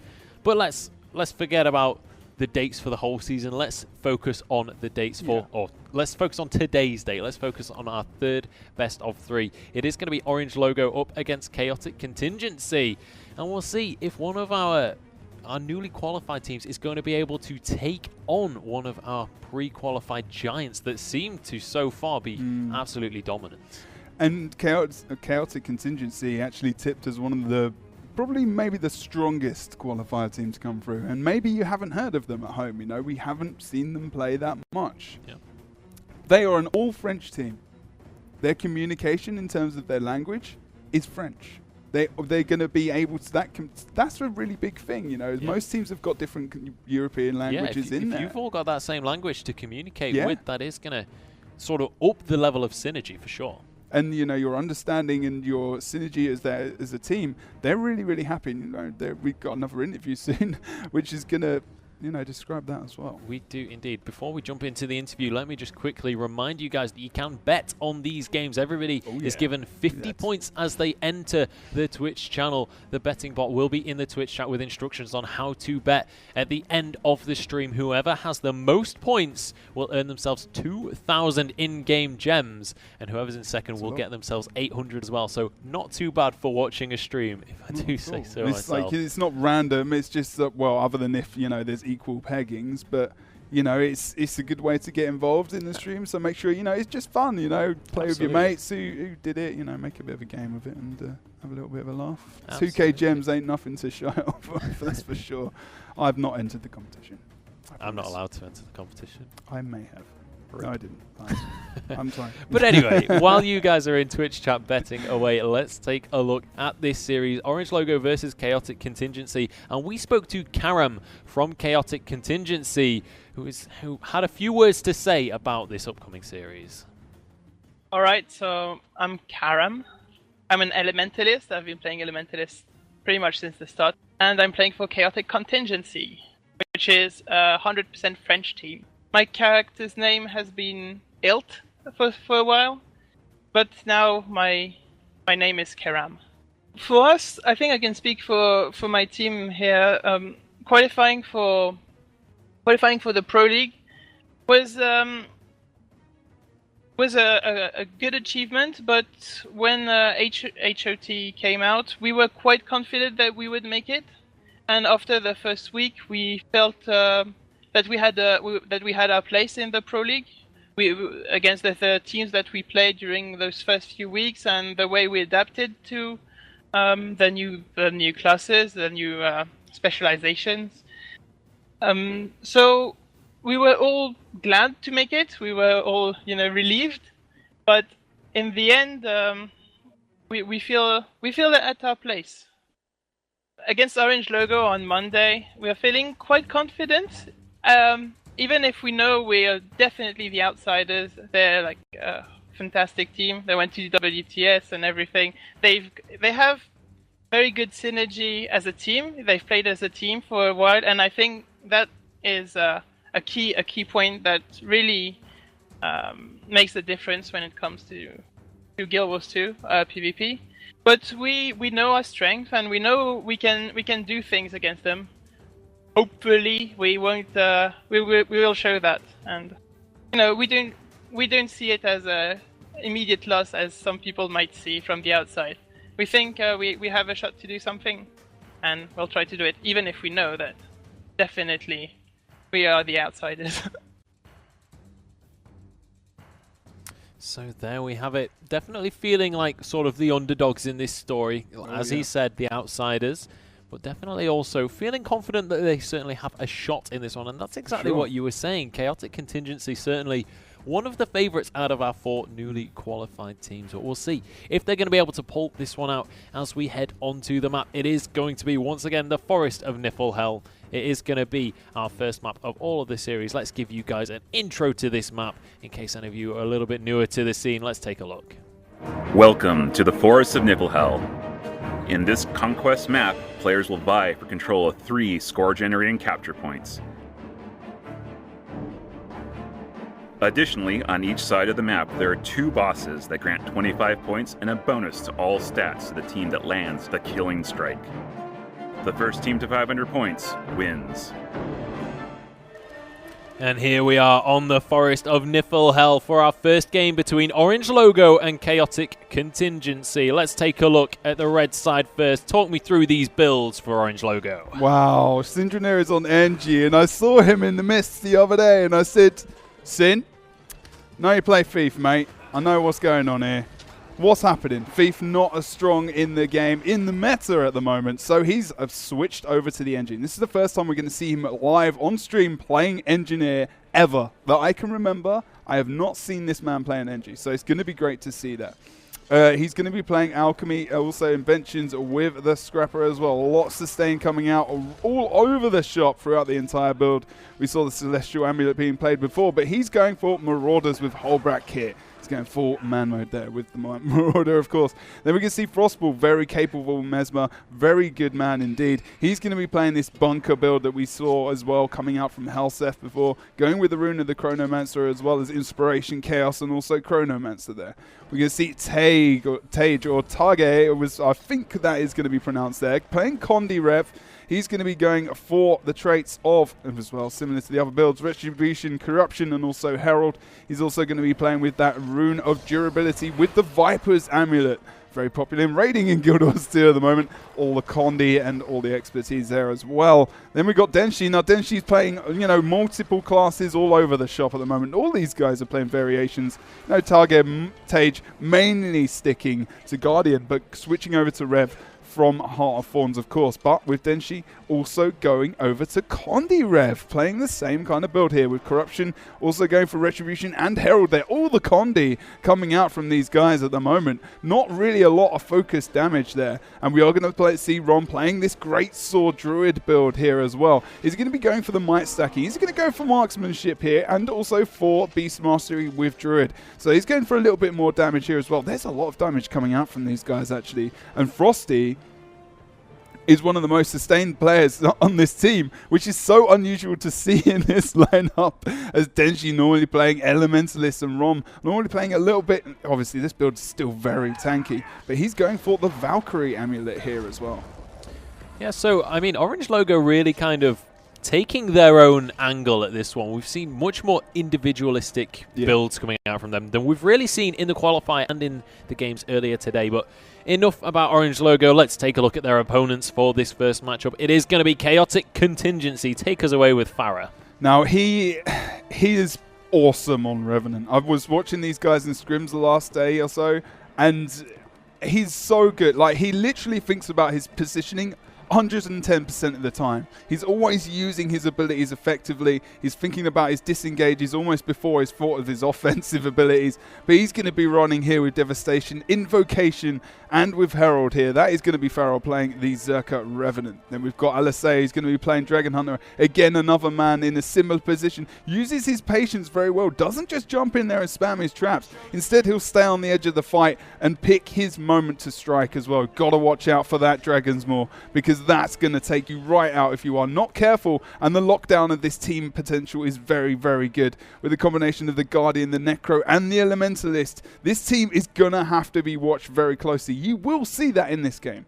Prototype as well coming out, playing that Celestial Necro as well, going for the Reaper build here, going for the Augury of Death rather than going for Chilling Nova, as most people are going for as well.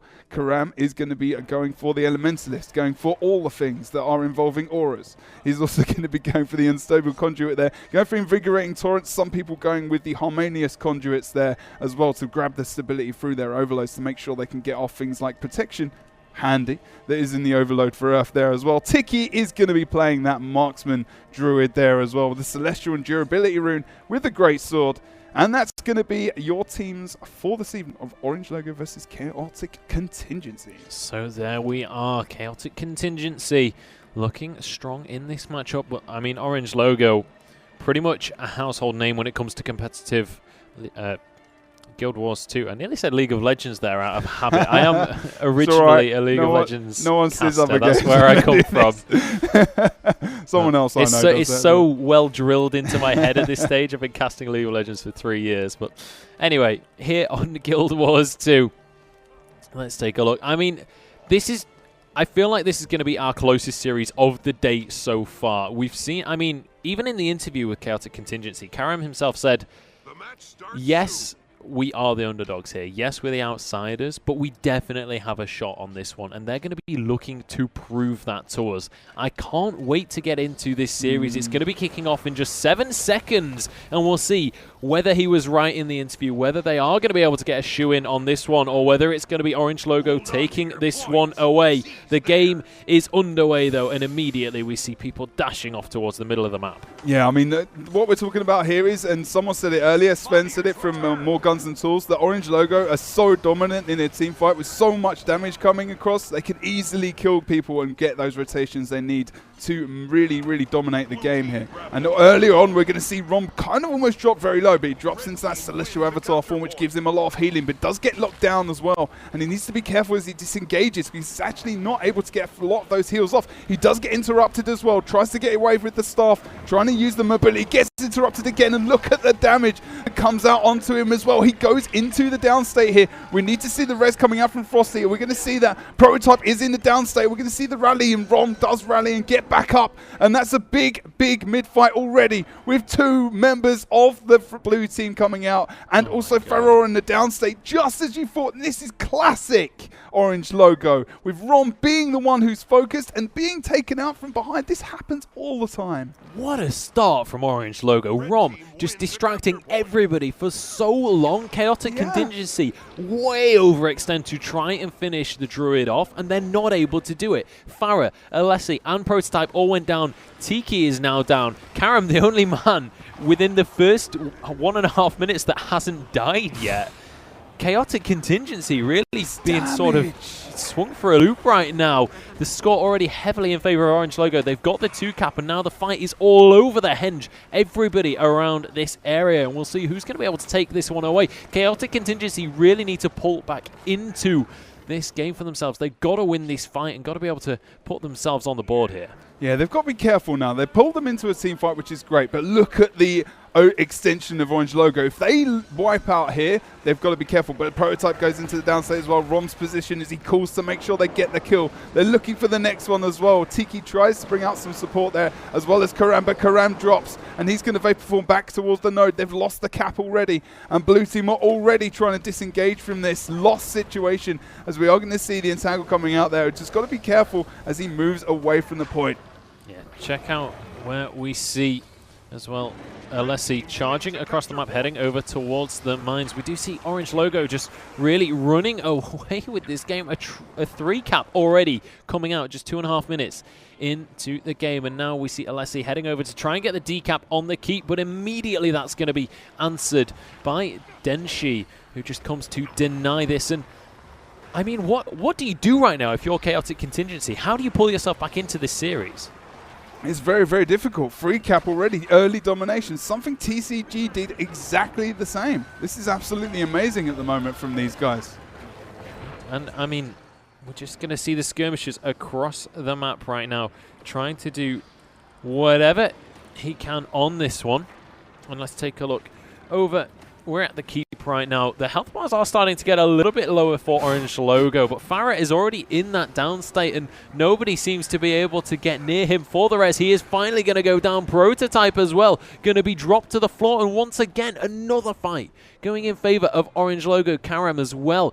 Look at all of the Condis on him. He is dropping slowly but surely. Prototype is going to fall. Karam in the down state. And again, Orange Logo just pretty much wiping Chaotic Contingency.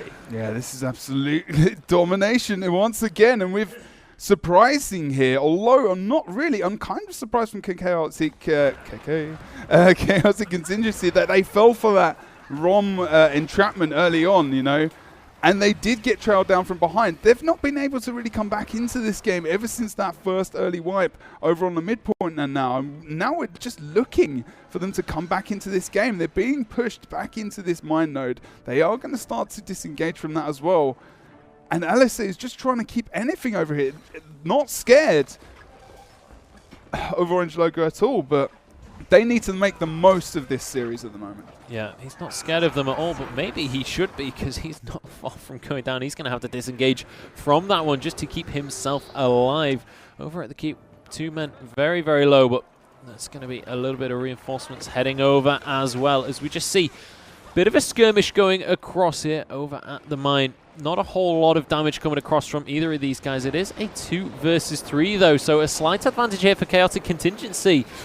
And it might actually be Syndrina, I was going to say going down, but he's going to be able to just disengage once again. And this is what we're seeing from Orange Logo. Every time anyone's in trouble, they immediately just disengage and manage to get somewhere else on the map. Yeah, and this is that potential. But the thing is as well, to note from the red team, from Orange Logo, is they don't have the amount of support that we see coming out from the other teams. We see the Mesmer. Now, he's giving a lot of boons. He's giving a bit of healing here and there. But he's doing a great job versus Prototype over on that other side of the map. Obviously, getting a little bit of help earlier on as well. But now we've got this 2v2 happening on the midpoint. But the pressure comes out, and they really need to make sure they can pick something out here.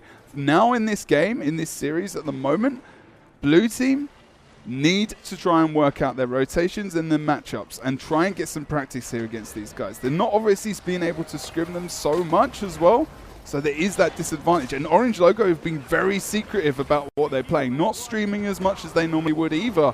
And, you know, that's obviously paid off for them indeed. Yeah, absolutely is in this matchup. I mean, just look at the score right now. There are still 9 minutes left of gameplay. But I don't think we're going to be lasting that long, as Orange Logo already on 430, still having that 2 cap. Rom is going to be up at the keep to protect that node for himself. And they've committed 3 people as well over towards the mine. Alessi so close to going down here, just trying to escape, but the Condis taken away are going to finally drop that player. Chaotic Contingency again find themselves at a man disadvantage, and Prototype going to fall as well. This could well be the 3 cap coming out from Orange Logo just to finish this game out. Phenomenal play from them in this first map.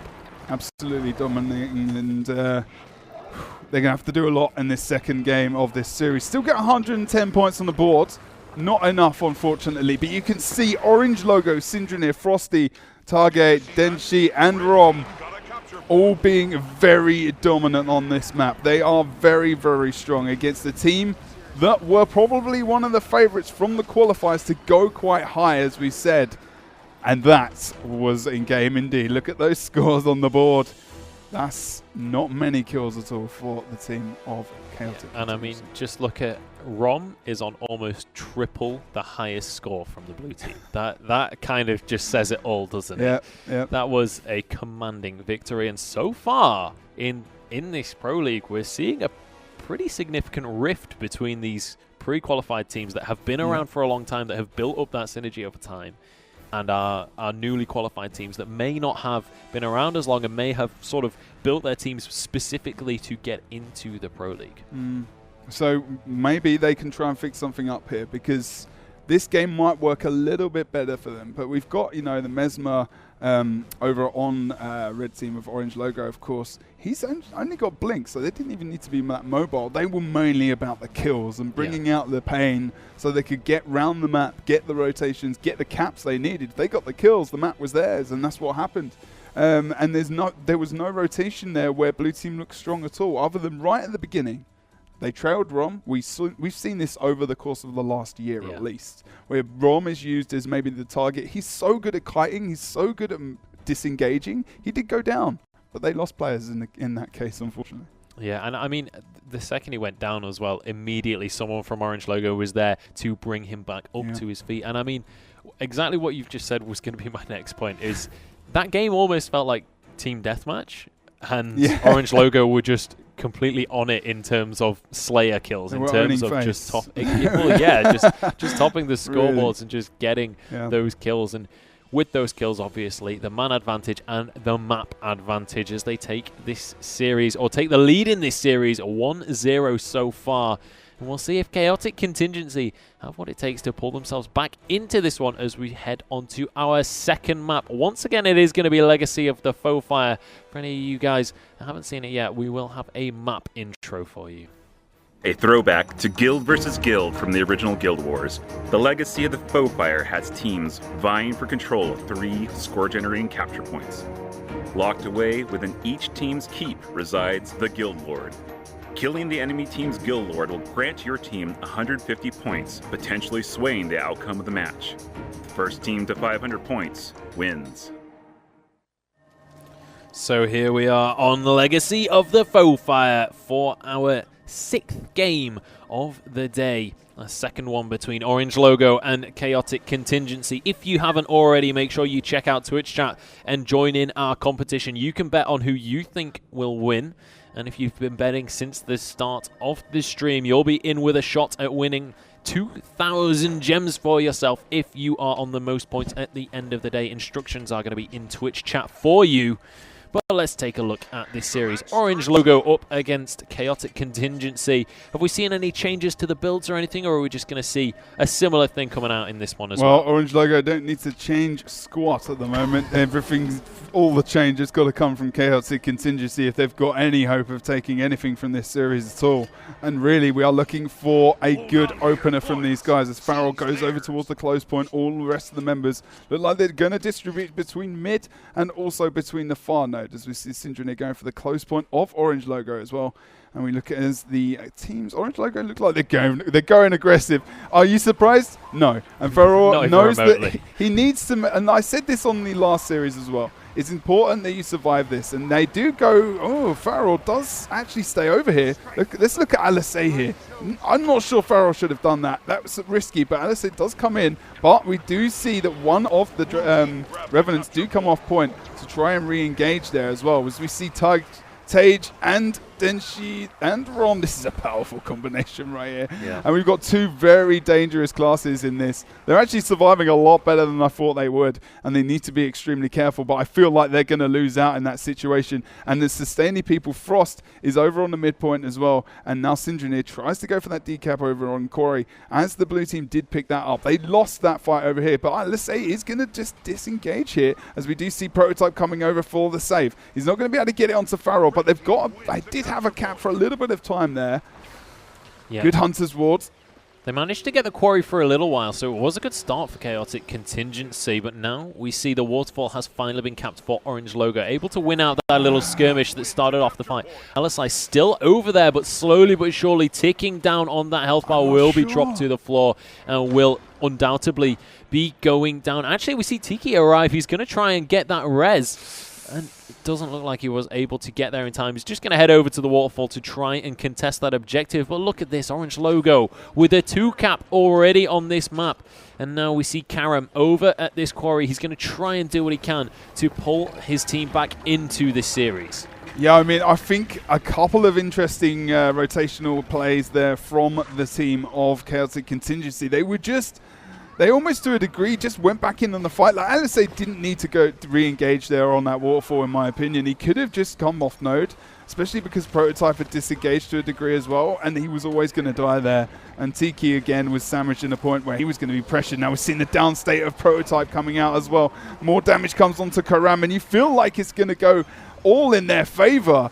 And there's so many conditions coming out of focus damage from Orange Logo. They cannot take it. And Alisei has to run for his life. He's so slow and he's going to struggle disengaging here. And this is the problem with this build. Farrell round over on the midpoint as well. It doesn't feel like he's going to get anything out of this. And look at Rom being a boss over towards the other side of the map. It's going to try and take on the Lord. Prototype wants to get that kill though, potentially as well. And we're going to see them potentially a 1v1. As the free cap comes out from Orange Logo. And I mean, you know that you're in trouble when you've been 3-capped while one of their players is trying to contest your Lord. Like, that means 4 players are on the nodes and you've been 3-capped. The waterfall has been contested, though, by Chaotic Contingency. They managed to get the D cap. They haven't quite been able to find themselves the cap just yet, though. We can see Denshi just really giving them a run for their money, along with Frosty just holding on to this point, making sure that Chaotic Contingency can't get any more points onto the board. Still a massive lead in favor of Orange Logo, but it is not over yet. Chaotic Contingency can still pull themselves back into this game, but they certainly need to do something pretty dramatic right now to stop the snowball that is Orange Logo. Yeah. It's all about the snowball at the moment. They've held it in this position. Alisei goes down. They cannot handle the amount of support that's being brought out by Frosty as well. And it feels like as soon as we hit 350 points, Orange Logo even going to make more of a statement and go for a Lord Rush. And now we've got Syndrome here over towards midpoint, just defending really, really well versus Karam. Karam's got nothing. He's got absolutely nothing to do over the midpoint. He's just trying to distract while Prototype goes for the decap here. Should be able to get it. And this 1v1 between himself and Syndrome here, he could definitely win it because Prototype is definitely easily one of the best Necros on the EU. I'm not going to say one of the only ones in top tier, but I just did. And then Karam comes in for the extra support as well. And they're looking for really need to make sure they try and get a kill here, but the support all comes out from Frosty, and whether he's shatter burst damage or support, it feels like he can really pull it out on the day as well. Yeah, but Orange Logo have 2 members down right now. Target and Rom both in that down state. Denshi as well, not too far from going down himself. Tiki just going to keep these guys down as long as he can. And that's going to mean the man advantage is in favor for the first time in the game of Chaotic Contingency. So fantastic job there. He's trying to keep them down, but actually Rom is not far from pulling himself back to his feet. Looks like that was interrupted in the end. They need to move. Was it? Yeah, I mean, it was the Ranger pet that was trying to res him up. But look, he gets back up here. What? It's just been completely left. He couldn't actually, looks like he couldn't, yeah, no, he couldn't. The Ranger couldn't put up with the amount of heal that was coming out from the pet. So Rom does get back up there, but blue team now with Syndrome down as well. This Lord Rush, oh, wow, 460 points. Yeah. It's not going to be a mistake. It's just they want to get the game over and done with. They want to finish it, get on with their night, apparently. They just want to push on and show their dominance because these guys are going to win this game and they're going to win this series. But we do have a 2-cap on the sides, and maybe, you know, maybe there is a slight chance that these guys can come back. But Tiki going down, and it feels like as soon as Orange Logo focus themselves back onto the map, they even get a kill. Look, they've got 2 guys out of the game at the moment, and Tiki is in downstate. Tiki is in downstate, and it doesn't look like anyone can protect him. Target as well in downstate, but nobody, or Target, in fact, no, he is completely on his own, so he'll be going down as well, but it doesn't seem to matter right now. We've got 2 decaps and 1 cap in favor of Chaotic Contingency. If they can at least just deny the caps from Orange Logo, they do still have a shot at staying in this game, but honestly, they need a miracle, and Frosty Frostball is not going to allow that at any time soon. Yeah, now he can just stay on this point and can sustain it. And we got the Ranger coming back over towards the mid as well. And then Waterfall is being absolutely dominated. 3-man white, Prototype, Alisei and Farror all down. Yeah. And that is going to be game as they do get the cap in the end. And it's all going to end on the Waterfall with Rom and his pets. Good job. Well, So that is going to be our third series of the day. Orange Logo going to manage to take that one 2-0. So, I mean, so far today, we've just seen our pre-qualified teams sweeping up and looking absolutely dominant. And, I mean, it feels like we see Forest of Niflhel, where it's kind of close for a while, and then slowly but surely the team in the lead manages to choke out their opponent. And then you go on to Legacy of the Foe Fire. It's like choking them out and then punching them in the face. Yeah, Legacy of the Foe Fire is like they're already KO'd and they're just kind of beating them down. But you're throwing their body around while they're just waiting to finish up and just say, "Yep, guys, we're gone." Just chuck the clothesline in and chuck the points. It feels on the board, it feels like it's just literally rubbing salt in the wounds every time we get to Legacy of the Foe Fire at this point. Not softly. No, not soft, not rubbing like. It's like getting a. Sorry, I won't try. Let's not go into any more detail. But anyway, so third series of the day, it is going to be a 2-0 to Orange Logo. So phenomenally well played by them. Let's take a look at our standings so far for today. It is going to be, as I said, 2-0 to Orange Logo over Chaotic Contingency. And we saw Civilized Gentlemen and Vermilion managing to take their series 2-0 as well. So now our final matchup of the evening, it is going to be ranked 55 Dragons up against Purple Noise. Now, how do you feel that one's going to pan out? It's not the series which I feel is going to be close, in all honesty. Purple Noise are probably lower end in the table, and I think they would probably agree with me on that to a degree. Still, again, one of these newer formed teams. The guys on rank 55 have played with each other for a long time in different setups on TCG, on rank 55 Dragons, on various other names as well. They are a solid lineup of team members, and I'm looking forward to seeing these guys in action.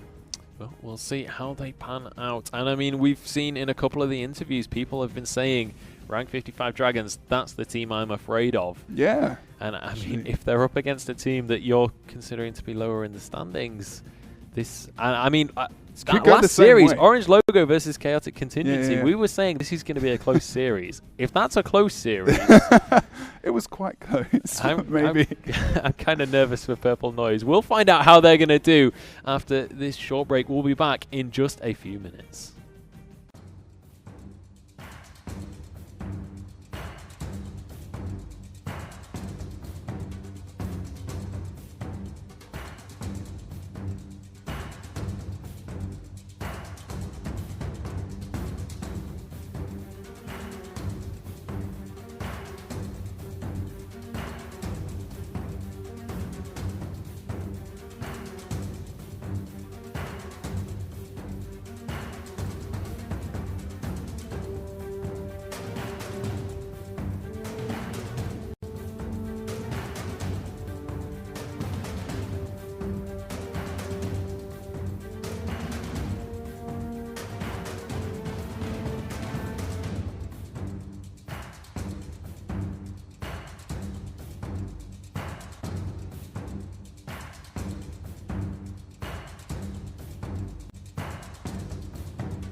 Good evening, ladies and gentlemen, and welcome back to the ESL Guild Wars 2 Pro League. My name is Munchables, and with me once again is Jebro, and we are here for our fourth and final best of 3 of the very first week of the Pro League. So far, we've had consistently 2-0 victories in favour of our pre-qualified teams. Yep, it's been a strong night for our pre-qualifier teams, like you say, and it's been dominant. And I'm looking forward to the next few weeks where we see those dominant teams coming up against each other, because it feels like they're all going to have to change bits and pieces about their comps. We're going to see a lot of change. We've got one more series to come today. Yeah, and our final series today, it is going to be rank 55 Dragons up against Purple Noise. Now, if you want to get involved in this series, you can head over to Twitch chat, where you can bet on this series. You can put your points down. Everybody is awarded 50 points when they enter the stream, and whoever is on the most points when we finish streaming today is going to be in with a shot at winning themselves 2,000 gems for themselves, and the person in second will get themselves 800 gems as well. If people are tied in first place at the end of the day, then we will raffle those prizes off in between the winners, and that will be sent to you in your Twitch messages, so we'll get that all sorted after the stream for you guys. But let's take a look at this series. We managed to speak to Honey from Purple Noise, and we'll see what she had to say heading into this series. I'm Honey. I'm playing for Purple Noise, which is a really new team. And yeah, so we're gonna play on Monday against rank 55. We will see how it goes. It's our first game against one of the 4 really top teams, which were already in the Pro League. And I hope the best for our team. And we will, even when we lose, we will get a good practice out of it. So, as I said, our team is pretty new. We kind of finished the roster one day for the qualifier, and we're kind of pretty proud of it, that we make it so far. Even with no lose during the qualifier, and we're trying the best to get as high as possible. And we're kind of confident. We're kind of nervous against Orange, for example, because they have the most practice from all the teams, and they're also one of the teams which play the most together.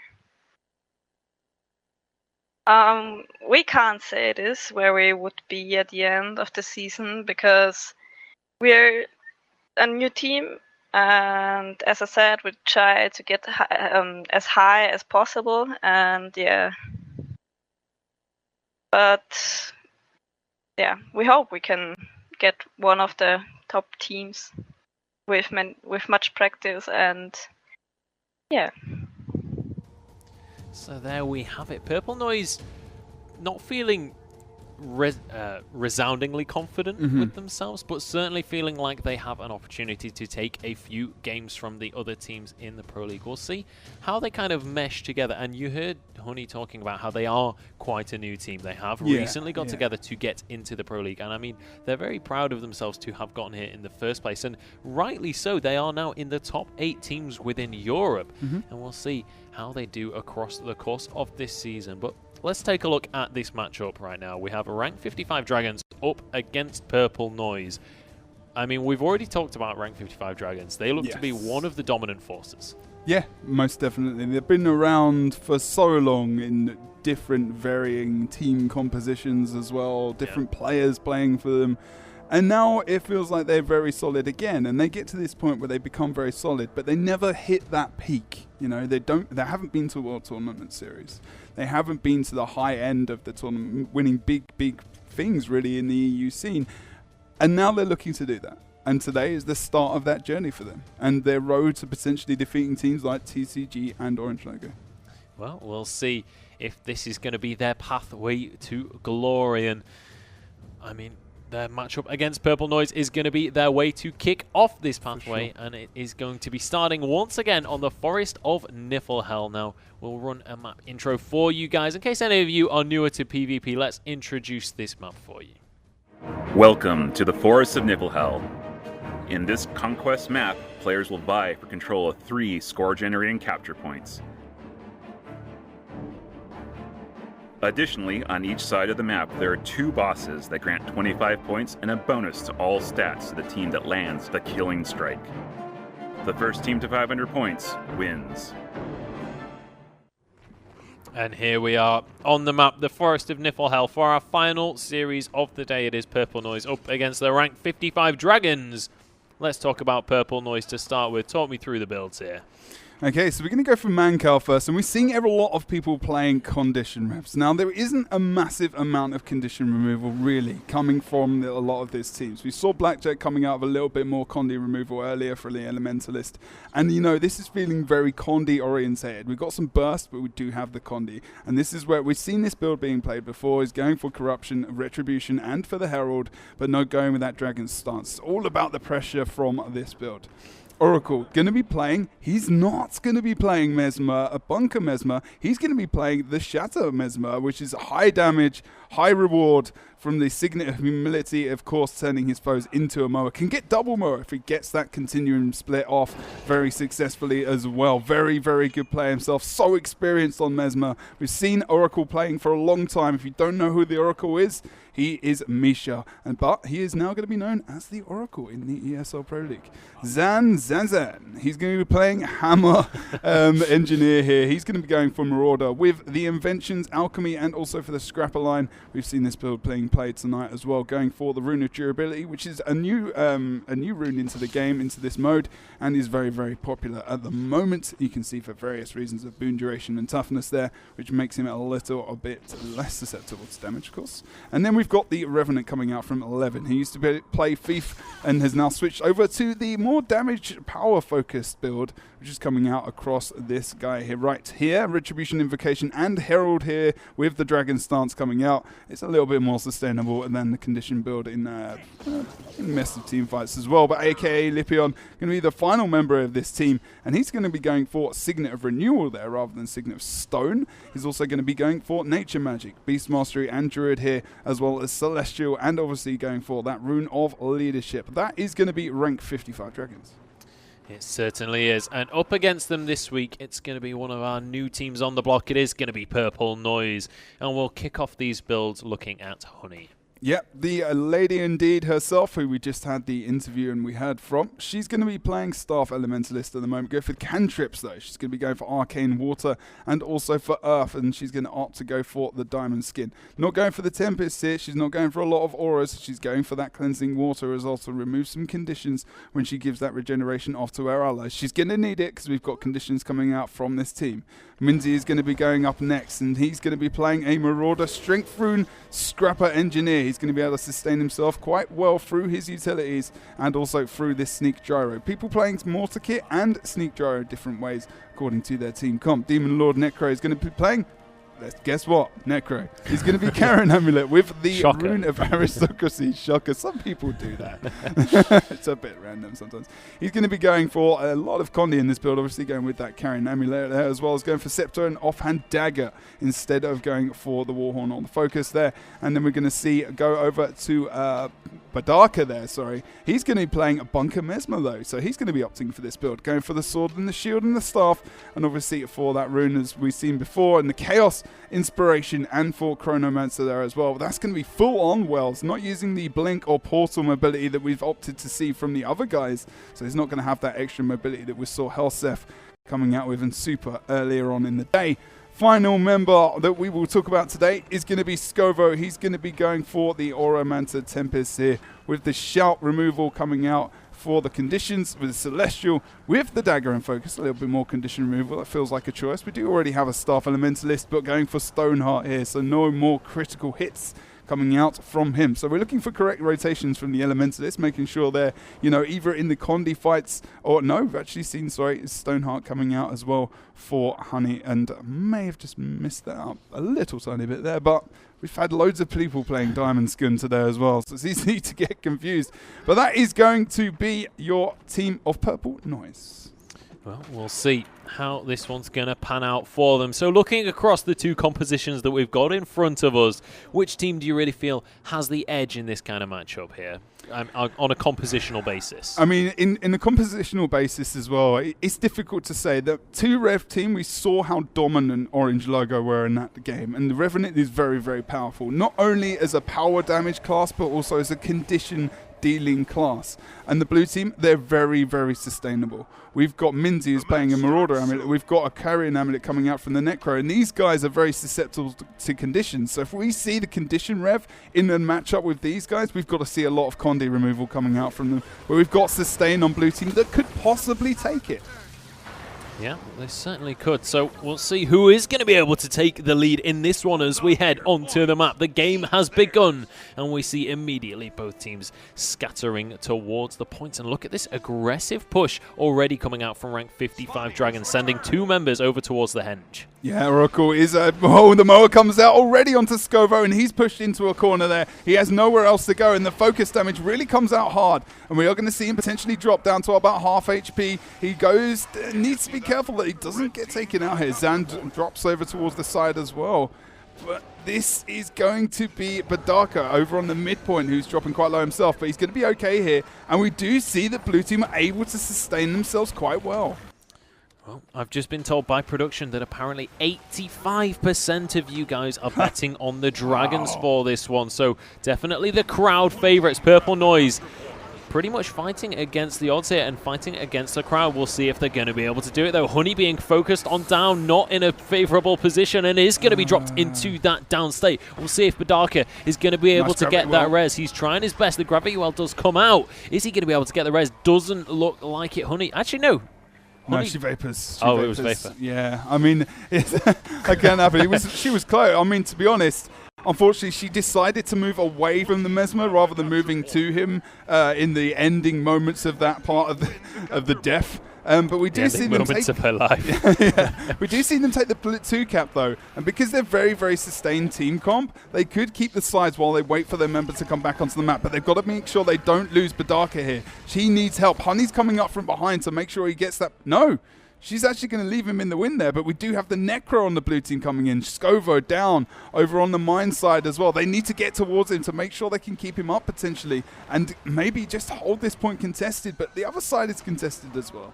Yeah, Badaka arrives on the scene to make sure that this isn't fully capped, but they aren't going to be able to protect it. That's the 2 cap now coming out for rank 55 Dragons. Scovo has gone down. Minzy as well, incredibly low as Necro trying to escape from this one, but he is going to be dropped. Minzy so close to being dropped as well, and across the map we can just see the pressure that rank 55 Dragons are throwing down on Purple Noise right now. That's going to be Minzy going down, and Demon Lord Necro will follow shortly. So a 2-man wipe coming out here. Rank 55 Dragons with a significant advantage, and they're battling for the Henge. Yeah, the Henge bat fight is where it's all at the moment. We're going to go into Honey's perspective. They're trying to pull it back in this game as they hit 100 points now for the red team of rank 55 Dragons. Coming into this tournament, they want to do the same kind of job on this team that the Orange Logo and TCG did. But now maybe we want to see something coming out from Purple Noise. It's not over by a long shot. They need to get a kill here. Mancal's looking low. They need to get the focus on him as he runs out of the point. They don't keep it up. They just sustain the fight. He's able to regenerate himself to a degree. And if they'd pushed out there, they might have been able to get a kill. They get him down there. They get Zan down, actually, over on the Henge. Yeah, while Mancal escapes, they focus down Zan instead. And that is going to mean that they do take the man advantage. But Darko does have to be incredibly careful. He's going to be dropped by the Condis, but Honey is going to be on the scene to pull him back to his feet. And Purple Noise actually doing a good job to stay in these fights, but they are in a 1 versus 2 cap situation. They need to find their way back onto the rest of the map here. They managed to successfully contain the Henge, and we'll see if they're going to be able to go towards either the keep or the mine. Looks like the keep is going to be the call for now, but we'll see if they're going to be able to do anything to push rank 55 Dragons away from this objective. I think it feels like Purple Noise are just trying to separate them a little bit and try and nail down the target, because at the moment Demon Lord is always in so much pain. The Necro is so easy to take. Honey really drops low as she's focused on the other side. She is in Moa form at the moment. She has some auras on her to help the protection, and she gets healing support from herself there, as well as Minzy, who does offer a little bit of protection there on the side. This is a great job from the guys at the moment on Purple Noise to survive, but they're not able to keep the point in their favor. No, unfortunately not. That is going to be the D cap at very least coming out from rank 55 Dragons. Let's take a look over at the keep, though, where we can see the battle is ongoing. Badarka taken down to just below half HP, but is going to be able to continue to survive for just a little bit longer. But Demon Lord Necro might not be so lucky. He's dropped to the ground and immediately executed. So the man advantage once again to rank 55 Dragons. Now Badarka trying to get somewhere in this fight, but just taking so much pressure every time he tries to come in and get that damage down. He is, in fact, just going to have to try and retreat from this one. Going to be chasing out Mancow. Zan somewhere else on the map. Slowly but surely dropping that health bar. It is over in the Henge, and Minzy actually winning out this 1v1, but both of them going to have a relatively large amount of sustain to stay in this fight. But now Zan has found himself in a 2v1. Yeah, he's expert at surviving as well. He's going to use his block on the hammer as well to try and get away. The jumping puzzle master, 2 mini colonies. He's definitely going down there and was always going to lose out when we've got the Necro. Well, yeah, pretty good. I mean, the Ranger's coming in now as well. He's just trying to line of sight, distract. Oh, no. Is he going to come in for a cheek? He's going for it. This is really ballsy from Lipion. Knockback comes out with a big old bomb. He's going to get the res. Oh, the power plays from Lipion as he does a great job there. Epic stuff. Ridiculous play coming out from Lipion. Just knocks everybody back. Manages to get the clutch res, and that is going to mean that they can contest their Henge now. The mine has been decapped, though, and it's 1 cap apiece. So Purple Noise actually doing a really good job to stay in this game right now. Badarka, though, has been dropped down and is, in fact, going to be finished off. Demon Lord Necro as well going to be put into downstate. Minzy is nearby, but he's so low on HP himself. And in fact, this might just be a wipe we're looking at as Honey is going to be dropped down. Scovo as well. Everybody so close to downstate, if not already. We do see Badarka respawning now with Scovo and Honey just narrowly grasping their lives right now. Scovo kiting like his life depends on it, and it does indeed. But that is going to be Mancow finally not quite dropping him. He's really struggling on that one. Finally goes down. But oh my goodness, just the pressure that rank 55 Dragons are able to spread across the entire map simultaneously is just, how can you deal with this? It's at the moment they're struggling. They're doing okay in some situations, but they're not able to finish, and they're making some mistakes. They left Zan in the downstate, and Lipion ran from mid and got the res. That was so powerful and like really gutsy. And they should have just finished him off and moved over to the mid and just 2v1'd him. But unfortunately didn't do that in the end, and we are going to see again Mimsy downstated over towards this Henge point. Scovo still down and over on the other side of the map. This is a free cap for rank 55 Dragons, and this is going to be game right here, I feel. And Demon Lord, they're just being annihilated now, but they've got points on the board. Yeah, absolutely. And I mean, while the 3 cap has finally come out, I have been impressed by Purple Noise's ability to, I mean, it's not like they've just lost all of the fights outright. There was a fight earlier on in the game at Henge where it was kind of a 5v5. Yeah. Purple Noise actually came out ahead on that. Unfortunately, they were already at a disadvantage across the map, though, and weren't able to translate that into more points on the board. Honey going to go down once again. Demon Lord Necro really has been kind of the door that the battering ram of rank 55 Dragons has been hammering away at. Really feel like he's been the focus of pretty much all of these fights. The final few points are going to be ticking in, though, for rank 55 Dragons, and they are going to be taking the first victory in this best of 3 against Purple Noise. Ouch. Yeah. Ouch, ouch, ouch. And that's more ouch for them. That's a lot of pain dealt out by rank 55 Dragons. You did see just then as well a lot of strength coming out in terms of their survivability. Yeah.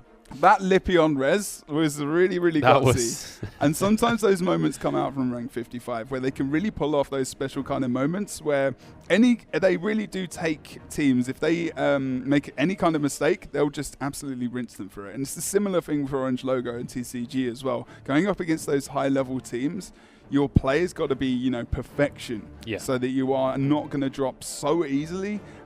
And they lost most of those fights, if not all of them. Yeah, they did, unfortunately. And I mean, a few of the fights they did do okay. They were at least trading some kills, but just not able to get any advantages in the fights. Off the back of every fight, even if they got a couple of kills, they would have been trading 2 kills for 3. They always seem to be on the back foot no matter what. There was kind of just that one fight at Henge where they were able to take a victory, but I felt at that point it was kind of already too late. That was just to be able to get 1 cap on the board when rank 55 already had.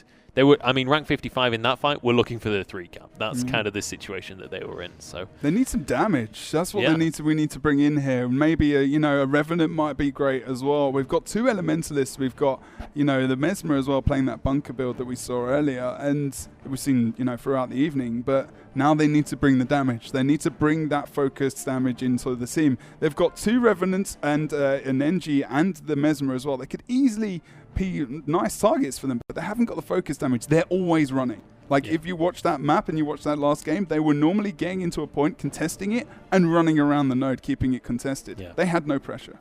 Yeah, I feel like you're absolutely right. And I said it multiple times in the game. Yeah. The amount of pressure the rank 55 Dragons had at all times. It felt like there wasn't a point in the game where somebody on Purple Noise's health bars was getting so close to going down. They were always just on the back foot. And we'll see. We're going to head into our second map now. It is, in case you missed it, rank 55 Dragons with a 1-0 advantage here, taking our first map. But we are going to move on to Legacy of the Foefire. Now, in our previous 3 series, we've kind of seen the first map be relatively close, and then the second map kind of just pretty dominant. Yeah. We've seen whoever won the first map just run away with this series. We'll see if this series is going to be the same as that, as we have the map intro for Legacy of the Foefire. A throwback to Guild versus Guild from the original Guild Wars, the Legacy of the Foefire has teams vying for control of 3 score-generating capture points. Locked away within each team's keep resides the Guild Lord. Killing the enemy team's Guild Lord will grant your team 150 points, potentially swaying the outcome of the match. First team to 500 points wins. And here we are on the Legacy of the Foefire, rank 55 Dragons with a win on the board against Purple Noise, and we'll see if Purple Noise are going to be able to pull themselves back into this best of 3. How are you feeling about this second game of the series? Judged on that last game, I think most people would put their money or their betting power onto rank 55 Dragons by that 85%. I think you said in the last game. They're pretty strong. They're looking bloody strong at the moment, so it's hard to bet anything against these guys at the moment. Obviously 15% are saying that they do feel that Purple Noise could potentially bring something back here. That's what we're looking for. We're looking for the comeback from Purple Noise. We're looking for some damage. We're not going to see it from the Chronomancer. We've still got the 2 Ellies. They're not changing their comp up. So let's just have a look at the amulets and whatnot as well. Still going for the Rune of Strength from Minzy. Feels like maybe something like Holbrook might be even a little bit better, but still removing a little bit of that extra damage. But no, they're sticking with it. They're going for this. They want to run these builds and the same comp they've got. Maybe they feel this is going to be a stronger map for them. Sustain can be really, really good on this map, or can be a lot better sometimes than the actual focus damage that Red Team have. But they need to try and get some kills to make sure they can actually get something here. Yeah, well, we'll see if they're going to be able to do more with these sustain builds on Legacy of the Foefire. If you can get the node advantage to start the game, then sustain builds and tanky builds can be so effective, because it's so hard to decap you when you're basically unkillable. Yeah. But in the last game, it didn't feel like they were unkillable. It definitely felt like rank 55 Dragons were more than able to pick up those kills across the board, and we'll see if that's going to be the case on this one as we head into our 8th map of the night. It is going to be rank 55 Dragons 1-0 up against Purple Noise as the teams scurry across the map, and we see Honey, the first one to reach the graveyard here, already starts to cap that one out.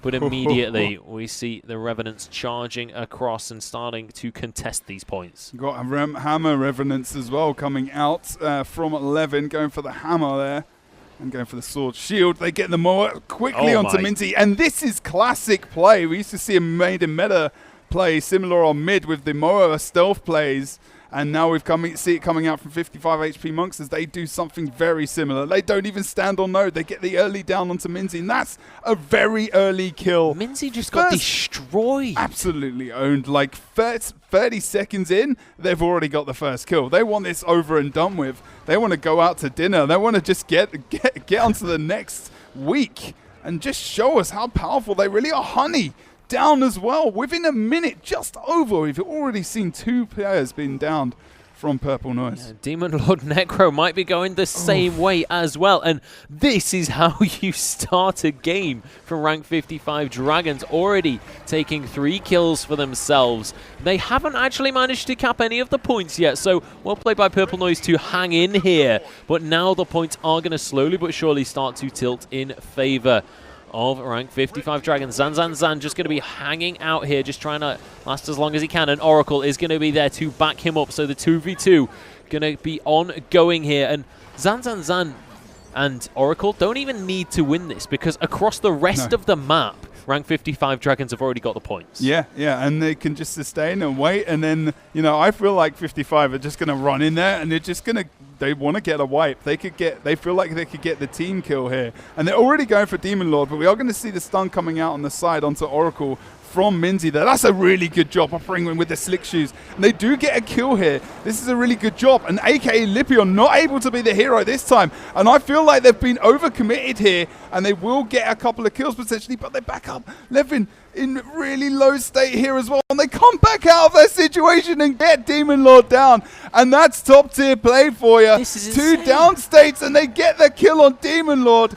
And that's epic play from 55 ranked Dragons. Amazing. Purple Noise just can't finish off the kills. Every time somebody goes down, rank 55 Dragons are able to get the res, able to deny the pressure, and able to turn it on its head. Demon Lord Necro went down, and again, the 2 caps still in favor. 0 points on the board for Purple Noise right now. One of the Lord Gates has already been taken down as well. We saw Mancow run over and just quickly take that out. So the majority of this fight was even potentially 4 versus 5, and I mean, across the board, rank 55 Dragons just doing so much, and Mancow is going to be on the waterfall, going to deny the decap coming out from Demon Lord Necro. And honestly, what can you do right now as Purple Noise when you commit so hard to a fight and you can't even finish off one member? It must be so difficult to maintain your momentum here, but Oracle might just be going down here, but the res again comes out.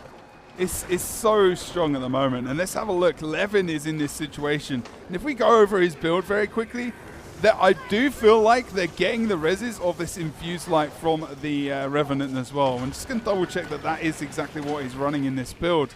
And that's, you know, putting that effect on the play. He is indeed.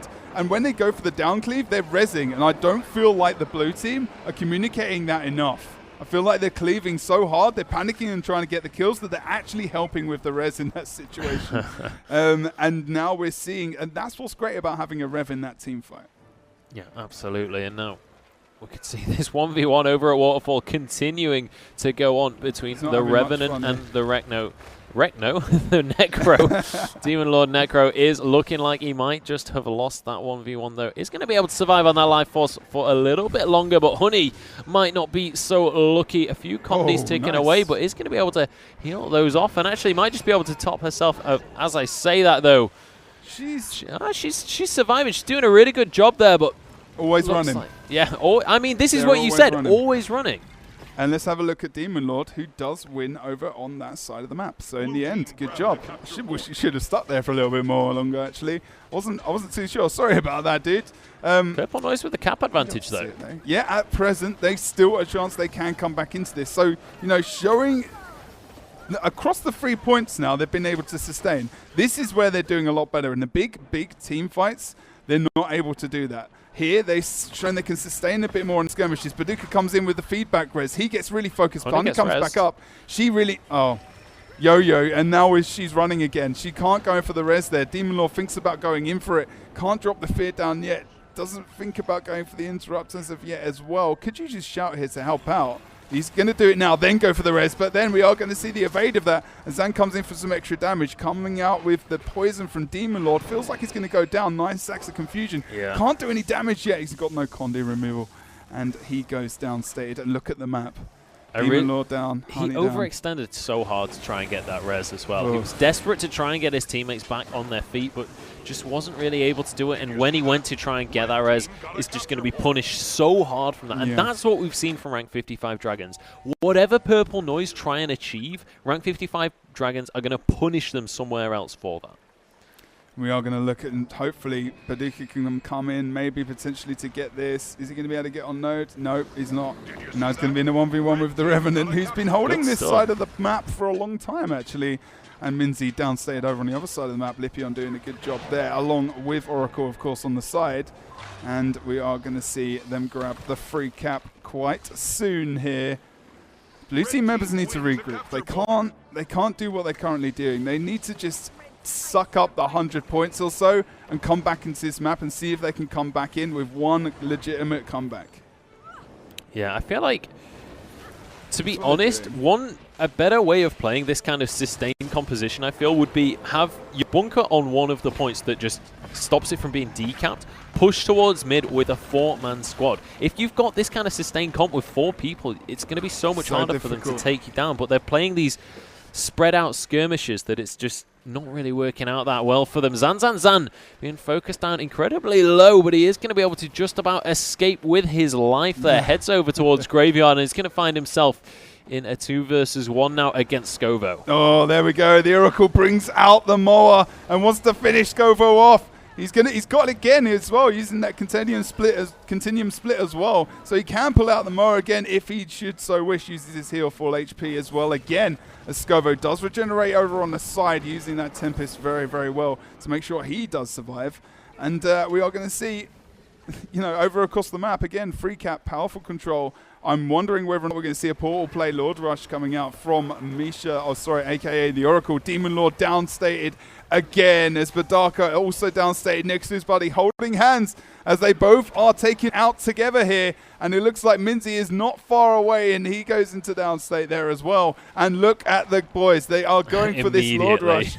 Oracle is on his way. This is going to be a Lord Rush to finish with aka Lipion. Zan moving in with the stealth gyro there as well. Mancal coming in. This is going to be the end of our Pro League Cup for today, with Rank 55 Dragons going 500 or plus versus 42 for the team of Purple Noise. If there's a way to end your second game of the Pro League in a 2-0, it is just charging forwards after the 3 cap, going for that Lord Rush and taking the game with over 500 points for themselves. So massive congratulations to Rank 55 Dragons, and that is going to be our 4th and final best of 3 of the day. So again, massive congratulations to them. Commiserations to Purple Noise. They are going to have a loss on the board. Let's take a look at our standings as we head towards the end of the stream for today. You can see that all 4 of our games went 2-0, and all 4 of our pre-qualified teams took the series.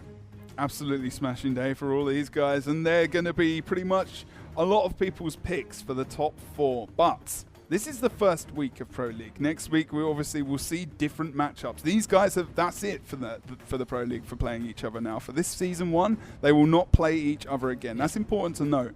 These teams that are qualified and come through the qualifiers can still get a significant amount of points against those other teams that have been taken out, and even the teams that have been quite dominant, because different comps work on different maps. We have different map rotations coming out next week, and we're going to have some steaming matchups next week. I cannot wait at all. We absolutely are. We'll see. Can we fast forward next week? Can we do I would like to. Can we just do it again now? I'll see if we're allowed. We'll see if we can no fast forward. Let's do this. I'll call the big man upstairs. But not sure the production crew would be massively happy about No, I'm not sure they would. But anyway, unfortunately, that is going to be the end of the stream for us. If you've been betting along with the games, we will send a Twitch message to the people who are lucky enough to win the gems. We've got a prize of 2,000 gems and a second prize of 800 gems for the 2 people with the most points over the course of the stream. So congratulations to whoever you are. We'll find out after this, and you'll find out in your Twitch messages. But from me